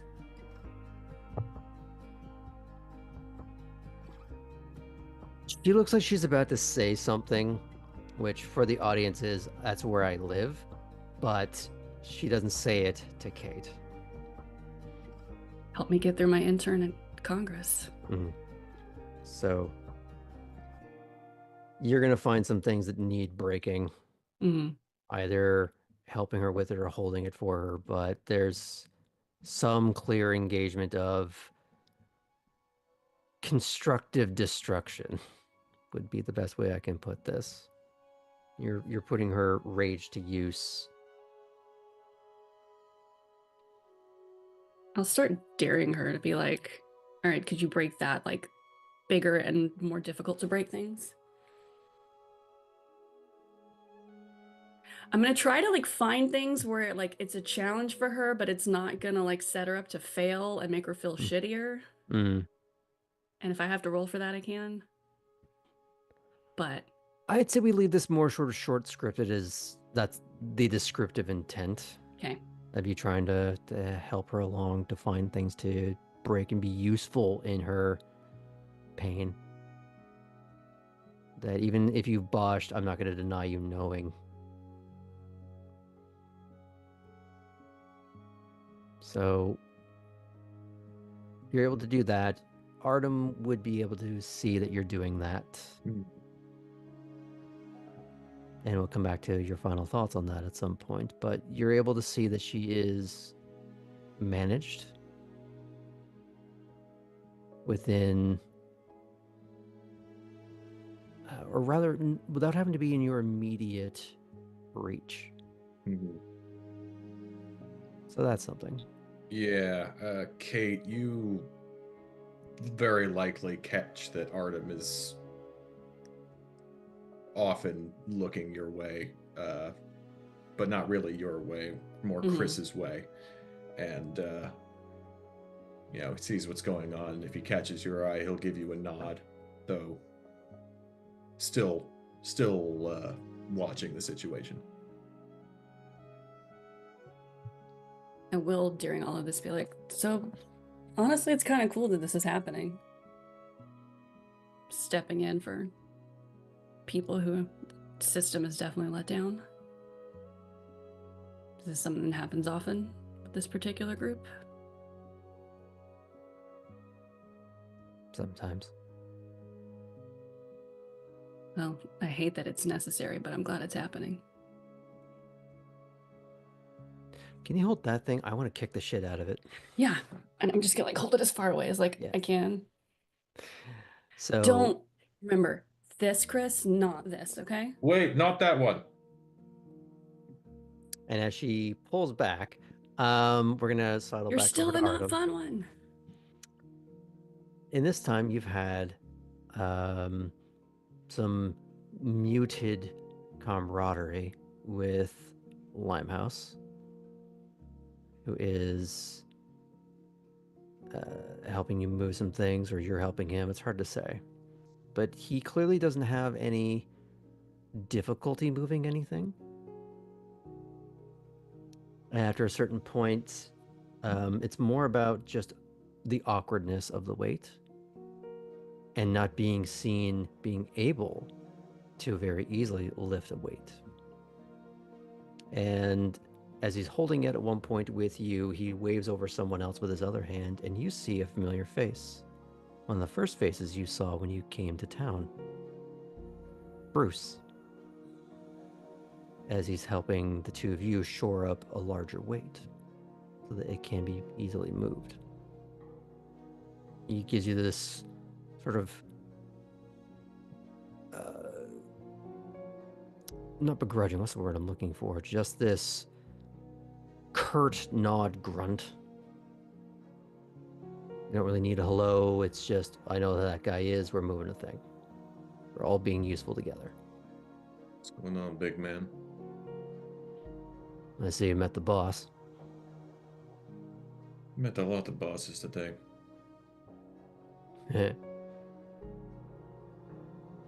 Alright, 3, 2, 1. And between the three of you in this little area, you're able to get things out of the way, making the job easier for some of the crews that are here, letting them have access to things, or families having access to things that maybe they didn't have access to before. Whatever they find there is still going to be damaged, waterlogged, maybe beyond recovery, but in a small way, allowing them to have a bit more closure of something. Even if you find something that's broken, you knowing where it is can take one of those shards of glass out of the heart. And in your own way, you're helping with that. Whether you meant to or not, you are getting a front row seat to it.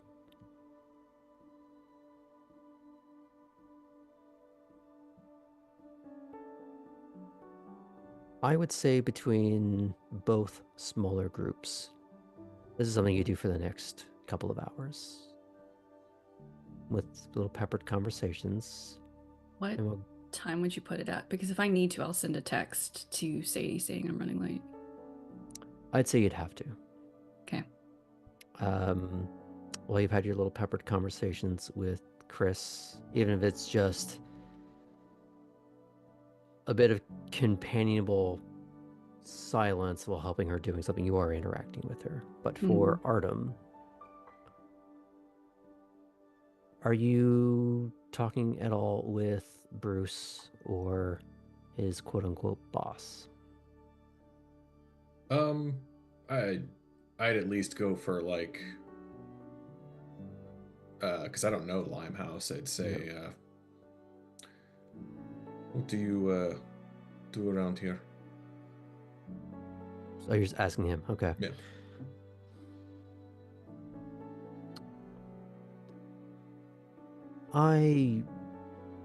Hold on, move that. I work with some of the unions around town. Bruce here works directly for me, if you take my meaning. Sure. Bruce will, same family. Well, that seems like good work.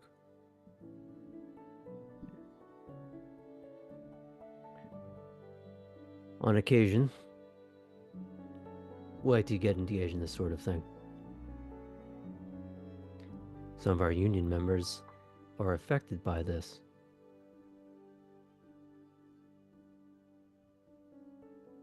Yeah. So the ones that aren't have an obligation.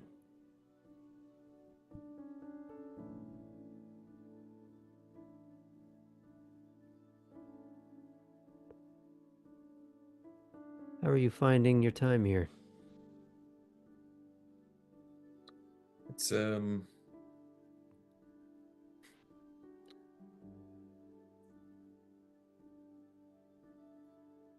better than it has any right to be, frankly. How's Alden? He's all right.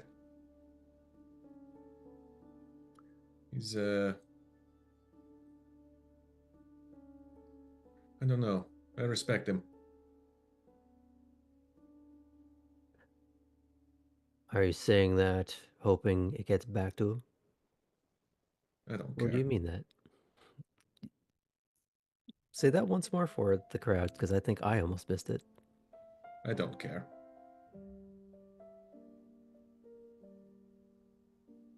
We might just get along after all. What are you doing for work? Landscaping.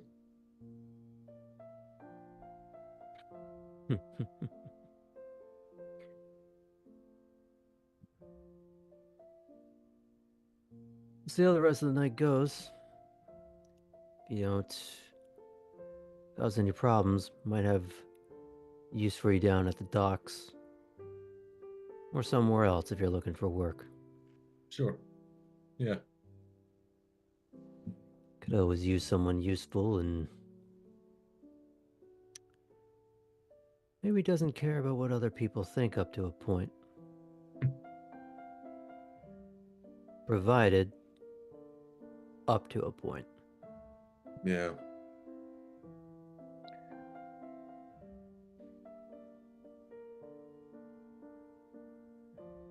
I have some learning to do, I think, but yeah. Bruce here will give you my number later. And you can see Bruce is just about to take out his phone, but he just quietly puts it back in his pocket because he hears later.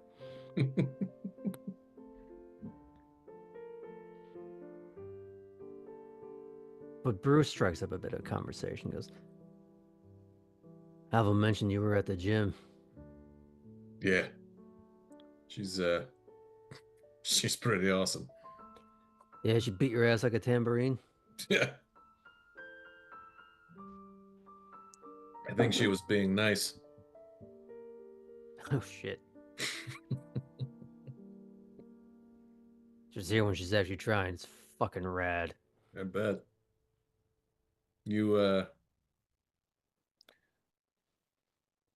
I'd like to go back if you'd want to join me sometime. I don't know if it's a members only club situation or whatever. I could use some fresh meat. Sure. Yeah, we'll work something out. Is it okay if we fade out from that part of it really quick? Cool. I'd say leaving on a little bit of bro dude energy is not the worst thing. Just a couple of himbos moving some refuse. So I'd say after a little while, you don't tire out the same way as you did when you were mortal, Kate. But mentally, you still do. After a little while, the two of you do need to sit down for a bit. Maybe on a curb, away from some of the mess mayhem, but still among the noise. I imagine this is probably when I check the time and text Sadie. Probably. I'll just send work thing running late. Want me to text you when I'm done? You do see the three dots for a little bit and goes... And then when it's not like a quick response, I'll add, or I can bring over dinner tomorrow.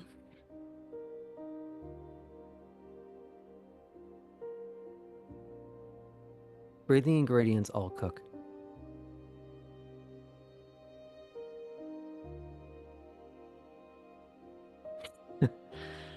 And I don't know if Sam, Kate's you good? little smirk is something that Chris would pick up on. Or if Chris picks up on it, if she would even care to comment, but that's an option for her. I'd say you don't know if she picked up on it or not, based on your earlier bot. She's just this haze of question marks. She's so mysterious.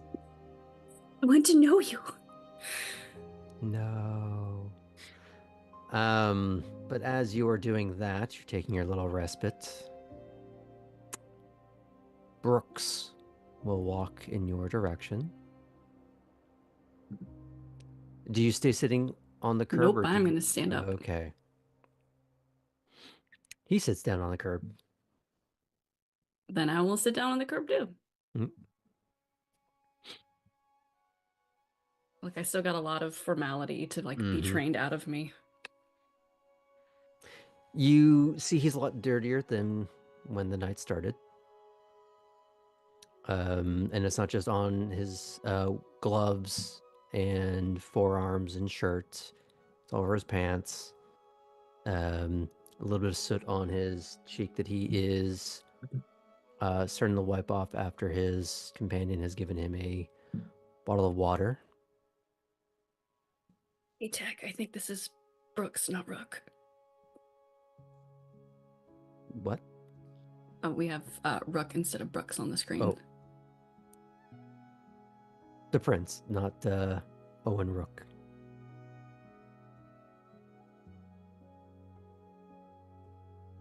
Okay. Sorry. Continue. That's okay. I'm glad somebody's looking at stream because I can't. So he cleans off his face, partly by dousing the work glove and then just haphazardly doing it. He's just not entirely caring about being ultra presentable, more a case of, let's just get this off of my face, we'll deal with it later. And the other man sits next to him, kind of wordless. Not in a detached, but more a case of used to sitting in companionable silence after doing work. Would I, from experience being around a lot of ghouls, be able to pick up on if this was maybe a ghoul or if this just is someone I haven't met yet? Someone you haven't met yet. Okay.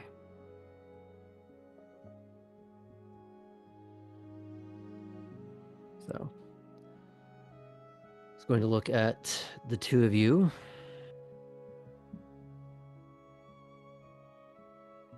Now, you tell me, how much did you get your hands dirty? Oh, she would have given full effort. Mm-hmm. When she stepped out of the car and pulled her hair back, it wasn't nice and neat. It was messy bun on the top of the head. We're here to work. Mm-hmm. No care about presentation. This was just he talked all about work. getting to know the land, and Mhm. for her, this means so much more than like digging post holes in his Mhm. property. This is understanding the people and the land and the stuff that shaped it, and just the immediate more respect for Brooks, knowing that he is stepping in and taking care of the entire community, kindred and not, through something like this. That ruling is not just ruling the kindred, it's taking care of his entire community. It's going to look the two of you over and see the state of you, which, as you described, is you were working hard. You were moving things. You were, at some point, maybe you'd pulled back to like either hand out water. You were always staying busy no matter what you were doing.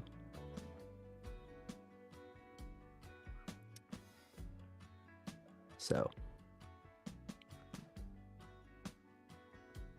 at least you're no stranger to actual hard work.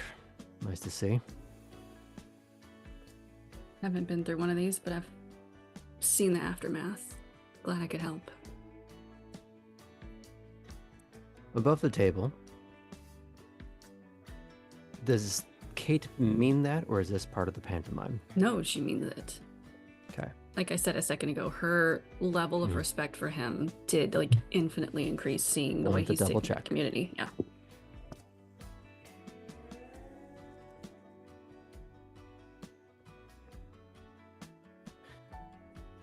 These are the things you're going to have to see and deal with. Wearing laurels. It's not a fashion accessory, it's a responsibility.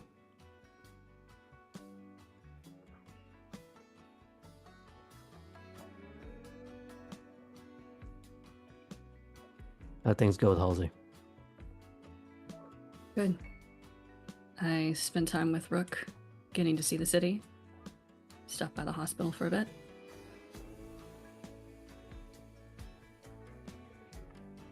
Good.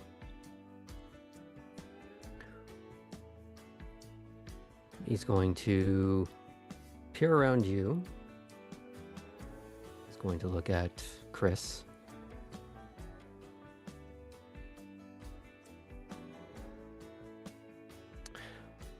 Harder night for you, I imagine.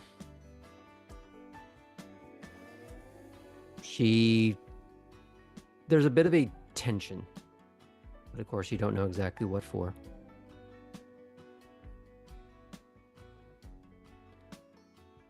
He adds, so I doubly appreciate you being here.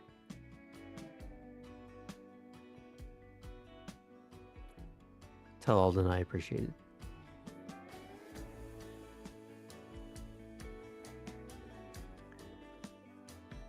We're gonna start getting going.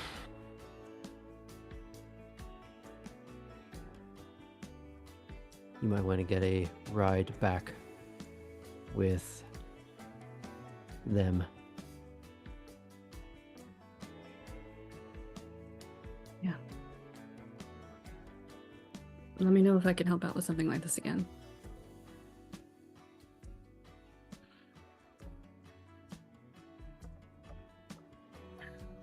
He does take a moment to further survey the scene. This isn't a one-night project. Yeah. Unfortunately, it cannot be an every night project. People spare with time and effort they can. And even that isn't enough. It never is.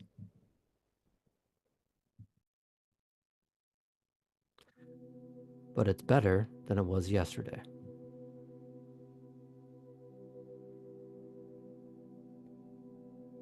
And ultimately, as he leans up and his companion helps him up,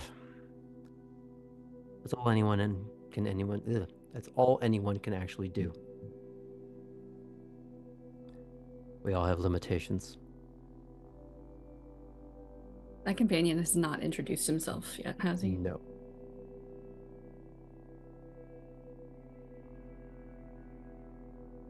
All right, let's get out of here. He says to his companion, and they walk off.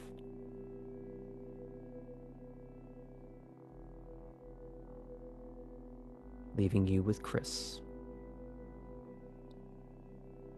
who looks just a little more shell-shocked than she did a moment ago.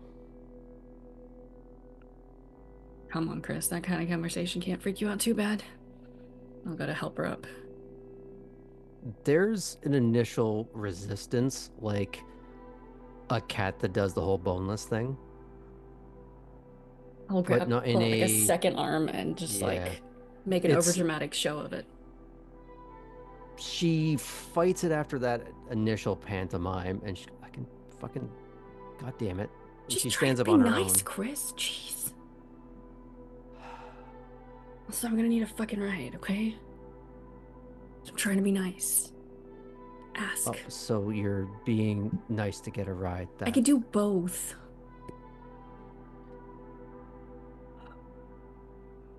Besides, So- didn't the Artem drive here? Didn't I see him get out of the driver's seat?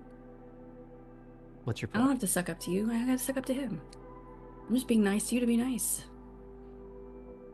I kind of want to see how that would work. I'll just bully him into helping me. You wouldn't want to watch that, right? I don't know. It's kind of stepping on my turf. Oh, okay, I'm sorry. I'll back off. So we'll pan back over to Artem.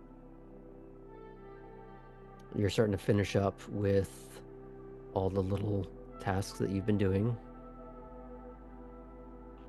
I'm assuming it's been nonstop. You never took a break. Yeah. You have been doing whatever you've been told or whatever you can find that needs doing. In these situations, I imagine you don't need much directive.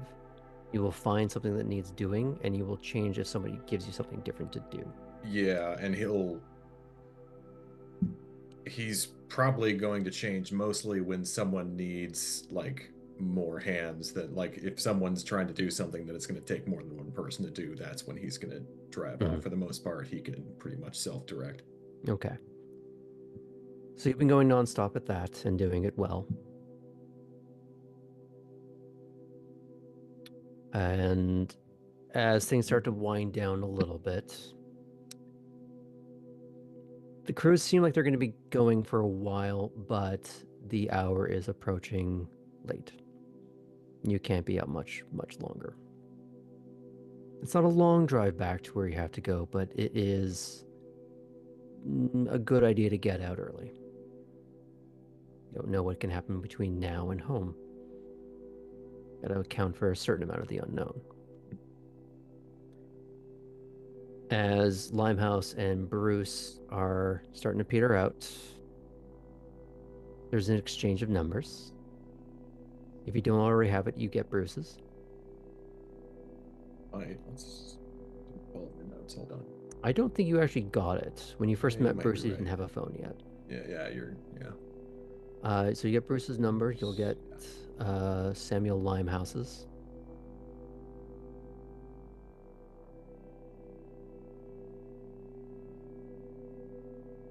You will. What's Bruce's last name? Bruce. Hauer, I believe. Hauser. Hauser. Howard. I was gonna say that sounds almost right. Okay. What happens when I have to do this by memory instead of having everything right in front of me? It's Hauer. He was right. Hauer. You can find all of these in our private Discord for this. They're all organized by clan.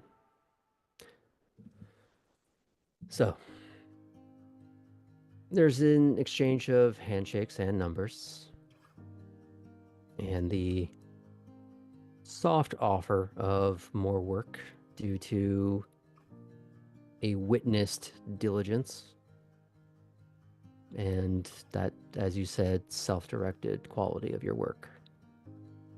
You may not be a skilled laborer, but you are a hard laborer, which is often appreciated. Is that someone that can take direction? That's someone that can be taught, and that can be applied.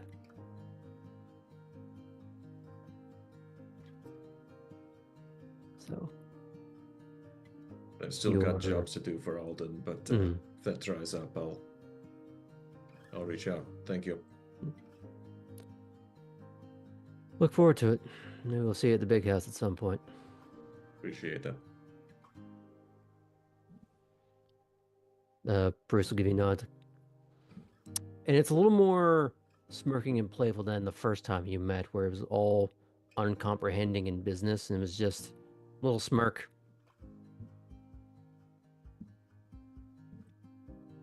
And he wanders off.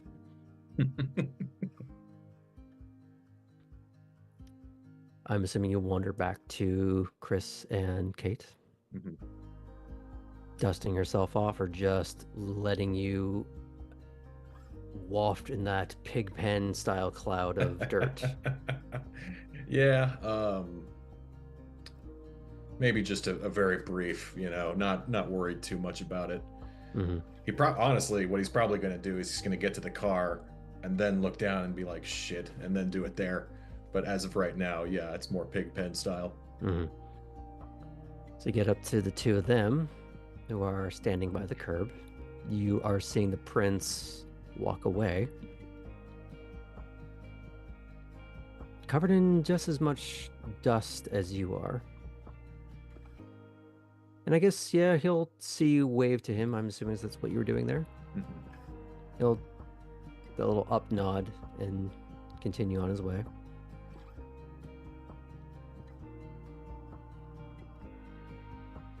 Quitting time, ladies. So about that, I'm gonna need a ride. I don't think there are any ride shares running this late on this part of town. Okay. Where do you live? I'm not telling you that. I'll give you like a 4-block radius, but all right. She leans in. Would you take me to Artem. where you live? Think about it, Artem. Well, you're asking me for a ride. It's a little different. Is it though? Yes, it is. If you needed a ride, would you tell me where you live? I mean, I'd get you pretty close, yes. I said 4 blocks. That's more than anybody here knows. Oh my god, can Your we just choice. go? Come on. Chris, I'm assuming you want shotgun? I mean, you're getting up first anyway, so yeah.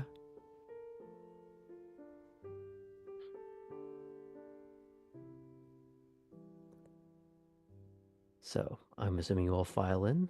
Mm-hmm. As you start meandering out of the neighborhood, is there any further conversation you want to have before we begin to close out?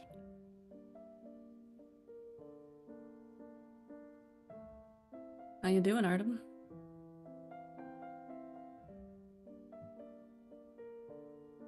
You know. Is that your first time seeing hurricane damage? Can't imagine you get too many hurricanes. Where are you from again? East. No, ours is more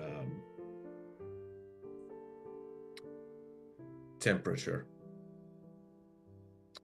And then cave-ins.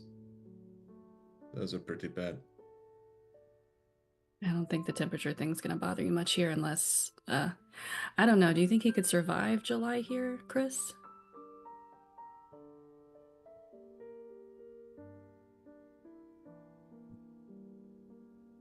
Wait, it is July in the game. It's August. It's August now. That'll change it to, do you think he can survive the rest of August? Well, considering he spent part of tonight in his short shorts, I think he'll find a way to muddle through. I didn't hear any complaints. You did what, Artem? Oh, that's not the weirdest thing he's done tonight. I did the work. Do I want to know or do I not want to know? Yes. What's the weirdest thing I did? You cuddled with a gator. Again. Again. It's fucking weird. Excuse me for showing respect to nature. Okay, so this is not a whole, like, family trait. He's, like, the weird cousin in the family. Or are you the classy cousin in the family? Have you seen the suits that Alden wears? I mean, he's the fucking cool uncle in the family. You again see an expression on her face that you don't understand. Both of you. Because again, both of you on the same night are so bad at dice. All right, so which one is the weird one in this family? I think I can... Think you're your own flavors of weird. I was going to say, I think, Graham, I can take the liberty of saying that both Chris and I at the same time say that one.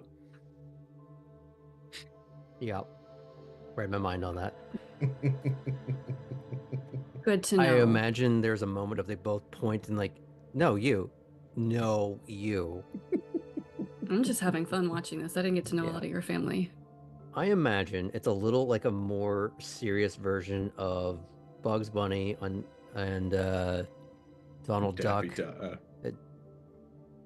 Duck season, rabbit season? Yeah, Daffy. That whole thing. And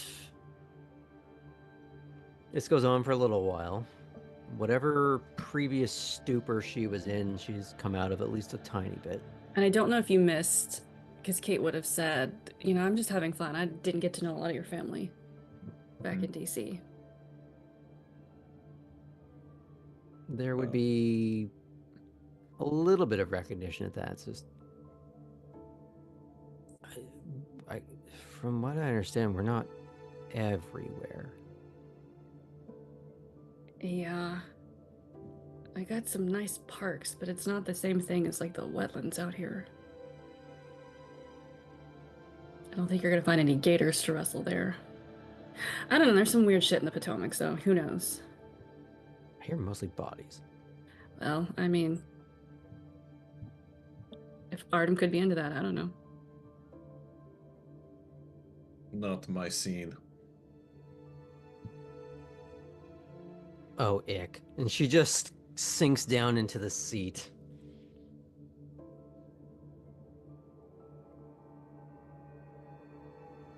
Again, you don't know what she's really reacting to or why. Clearly she had a thought and she's not happy about it. A thought she gave herself. She basically trollceptioned. Did you picture him in his short shorts again? Is that why you're so freaked out? She's gonna look at the rear view at you and just... Of all the things that he's been doing, that's the least problematic. So he's not the boring one, he's just the weird one. I'll have to change your number in my phone. Your name in my phone. What do you have it as? Don't ruin the joke by asking, it's just Artem. Now, when you say that, is it as in you just have Artem, or it's just Artem is what you have written? No, it's like formal name.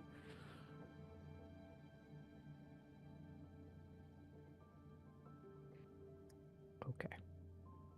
I'm assuming this banter goes back and forth a little bit, and you do see her kind of come out of the further out of that stupor, which I don't know if that was the intent, but that has been the result. You get more into Center Town. We won't immediately disclose the address. I told them 4 blocks. I'm going to pick a location 5.5 blocks away.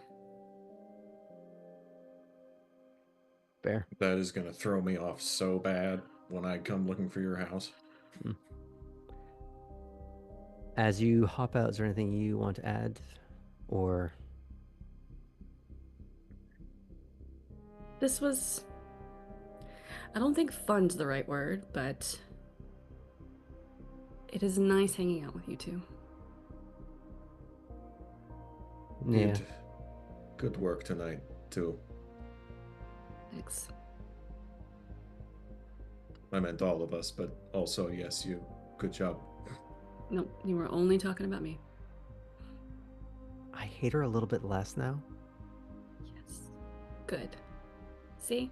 You seem to get to know me. Good night, Kate. Night, Chris. I'll send you something in the group chat. Don't worry about it. Can't wait. And before you're even 20 feet away, you do get a ping. And it's a blurry photo of someone that was digitally zoomed in, as you get a back shot of Artem in his short shorts on the shoreline, sort of just Johnny Bravoing it. Let me roll something real quick. Okay. Was that to the all girls group chat or was that just to me? That's to the all girls group chat. So Okay. Cora, you get that ping. Now, something to notice is Tabby in that group chat. Who made that group chat? That's a really good I question. can't remember if that was a I don't Cora remember. thing or a Poppy thing. Because I know at one point you talked about also putting Olivia into it, but I don't remember who originally created it. For the sake of ease, we're going to say Tabby is in that group chat. It's basically everyone but Artem. Graham, would you accept appearance plus athletics for how good this picture looks?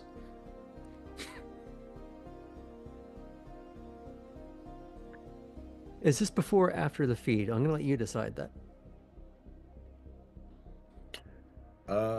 Sorry, the feed being... Oh, Before or after your yeah. Gatorade? We'll say after. Okay. So you are looking hale and healthy Mm-hmm. and flexy. Just gonna quickly write back. What? No gator?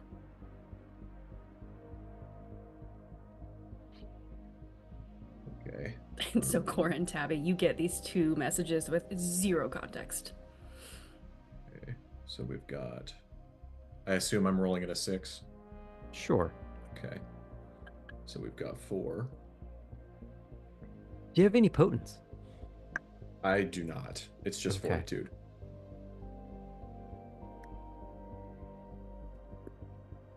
You know what? For shits and grins, I'll allow you to add your fortitude in there. So I think this is funny. We've currently got 6. 6 dice or 6 successes? 6 successes. Now we have 7. Oh my gosh. You are seeing one absolute beefcake that somehow defies the CSI level enhance that was done to this picture. You could just see every app, like... Well, which is weird because it's from the back. But but somehow it's still like... Yeah, you just see all the back muscles in perfect clarity. Because Man, of I'm the pretty. blurry zoom in version of like the way that this was captured at night, of course. Cora will write, I didn't expect Sasquatch to be so hot. You get a ha-ha on your message from Kate. I would say also that the header for the photo is Artem. So you know who you're talking about. Yeah. You'll just get a pair of an eye emoji, like a pair of eyes, like googly eyes, on the picture from Poppy. Just have She's her kind of react. seen this before. Oh yeah, y'all were doing the whole flirty race thing. Tabby, do you write back any? This weird series of zero context messages.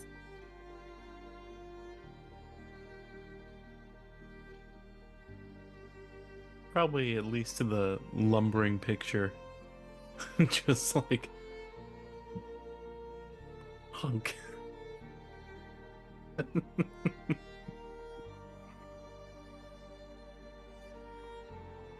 Cat that has never caught such a mouse. So, as we fade on these little scenes, I'd say we have finished night 5 in record friggin' time. Oh yeah.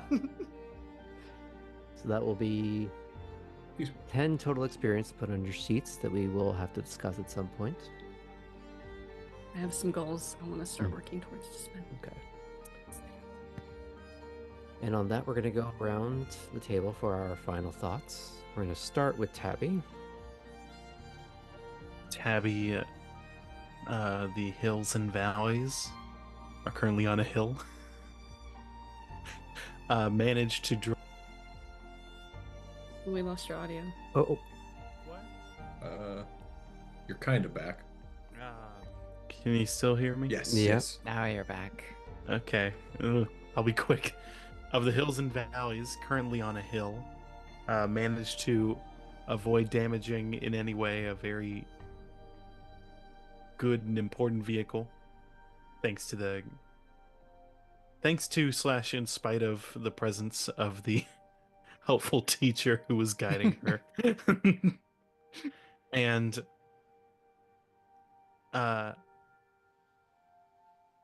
does not suspect Ellie and does not suspect the levels of potential subterfuge going on. Is aware of the goal of gaining information, but due to some ongoing naivete, Tabby is more focused on attempting to succeed and attempting to form connections, if not more than that, just start having a group of people that at least will tolerate and respect her. So she's hopeful for the future. okay. Ellie.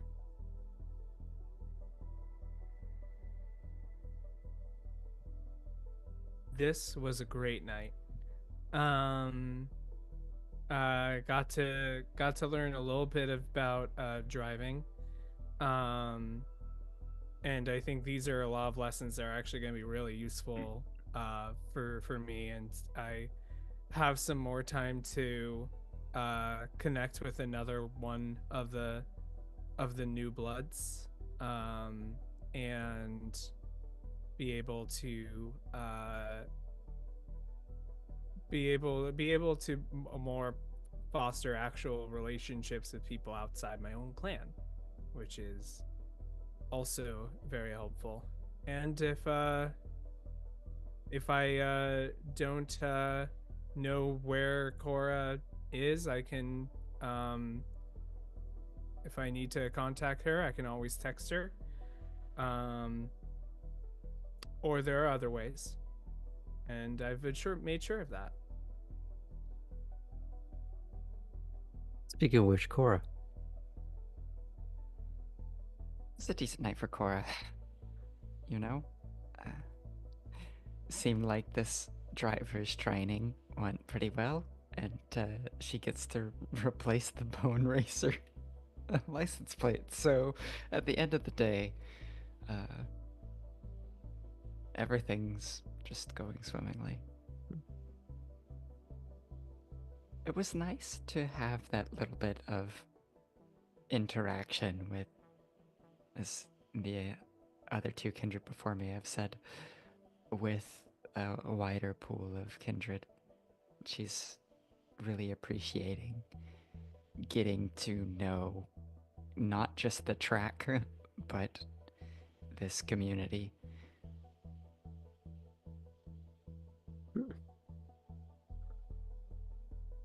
Yeah, things like it's been working out pretty well for her tonight.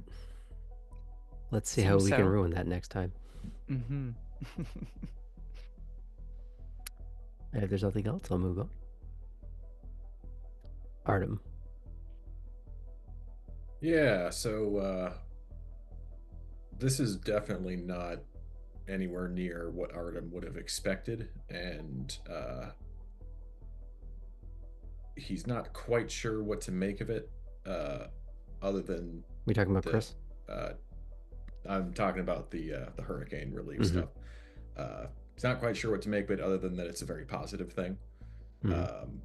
His mind sort of goes back to Zoya and the way that she ruled her domain, and that was obviously very different in a lot of ways. But it's like, like the crocodile thing, right? Like, it's it's not about just getting somewhere and then draining it all dry. It's about creating a sustainable ecosystem that you can take just little bits from, and it continues to function and grow and even thrive.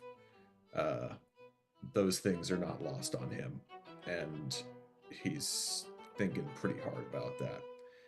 Probably due to the botch, not thinking too hard about Chris, although he is cognizant of the fact that, like, she knows what he knows what she's told him, and eventually, hopefully, he will put together the fact that this would be something that was very difficult for her.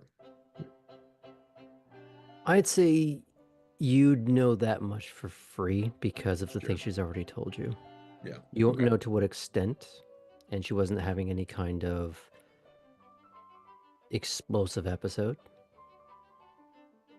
She was fairly common level, but again, you don't know how or why. It could be because of a support system that she's starting to lean on, or it could be she's just numb. Sure. You don't know. Well, in light of being a support system, when Kate gets out of the car after they've driven a little bit, he would offer his hand. She'd stare at it for a while before eventually, maybe not for another 4.5 to 5 blocks, where Kate can't see her, she'll reach for it. Maybe not for the whole ride home, but she will.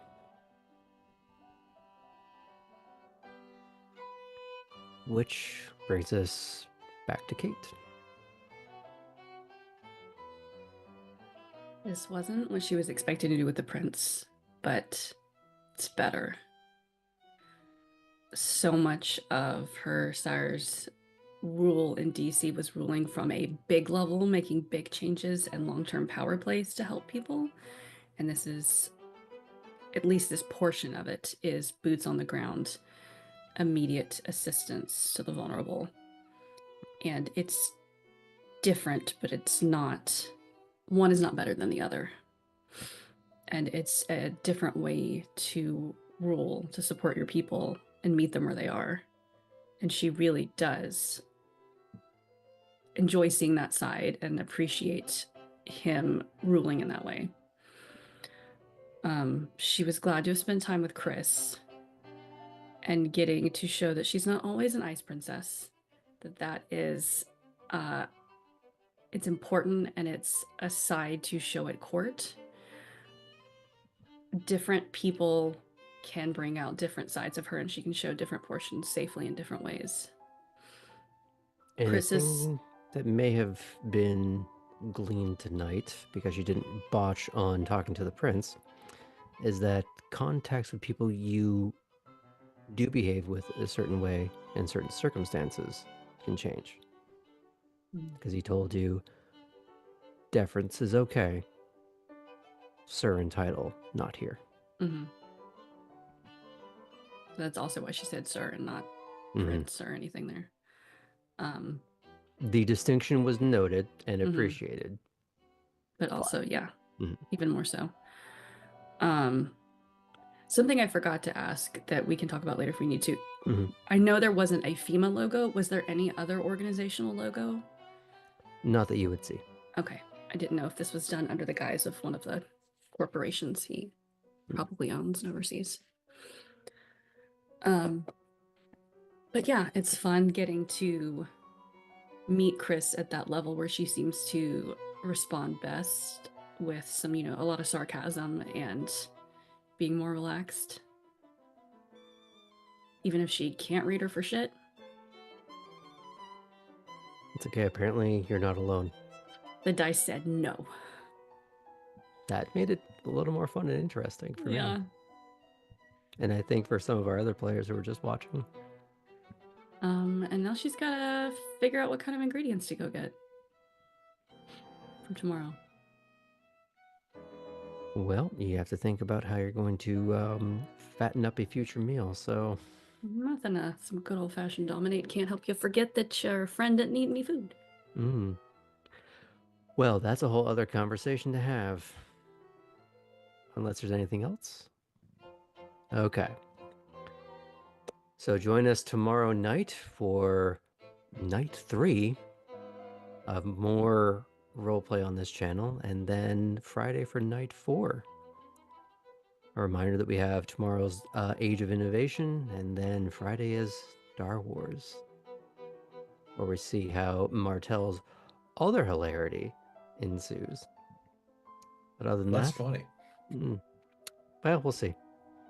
Don't remember what tag it'll be made for Star Wars. Anyway, check our socials, our Discord, and thank you for joining us.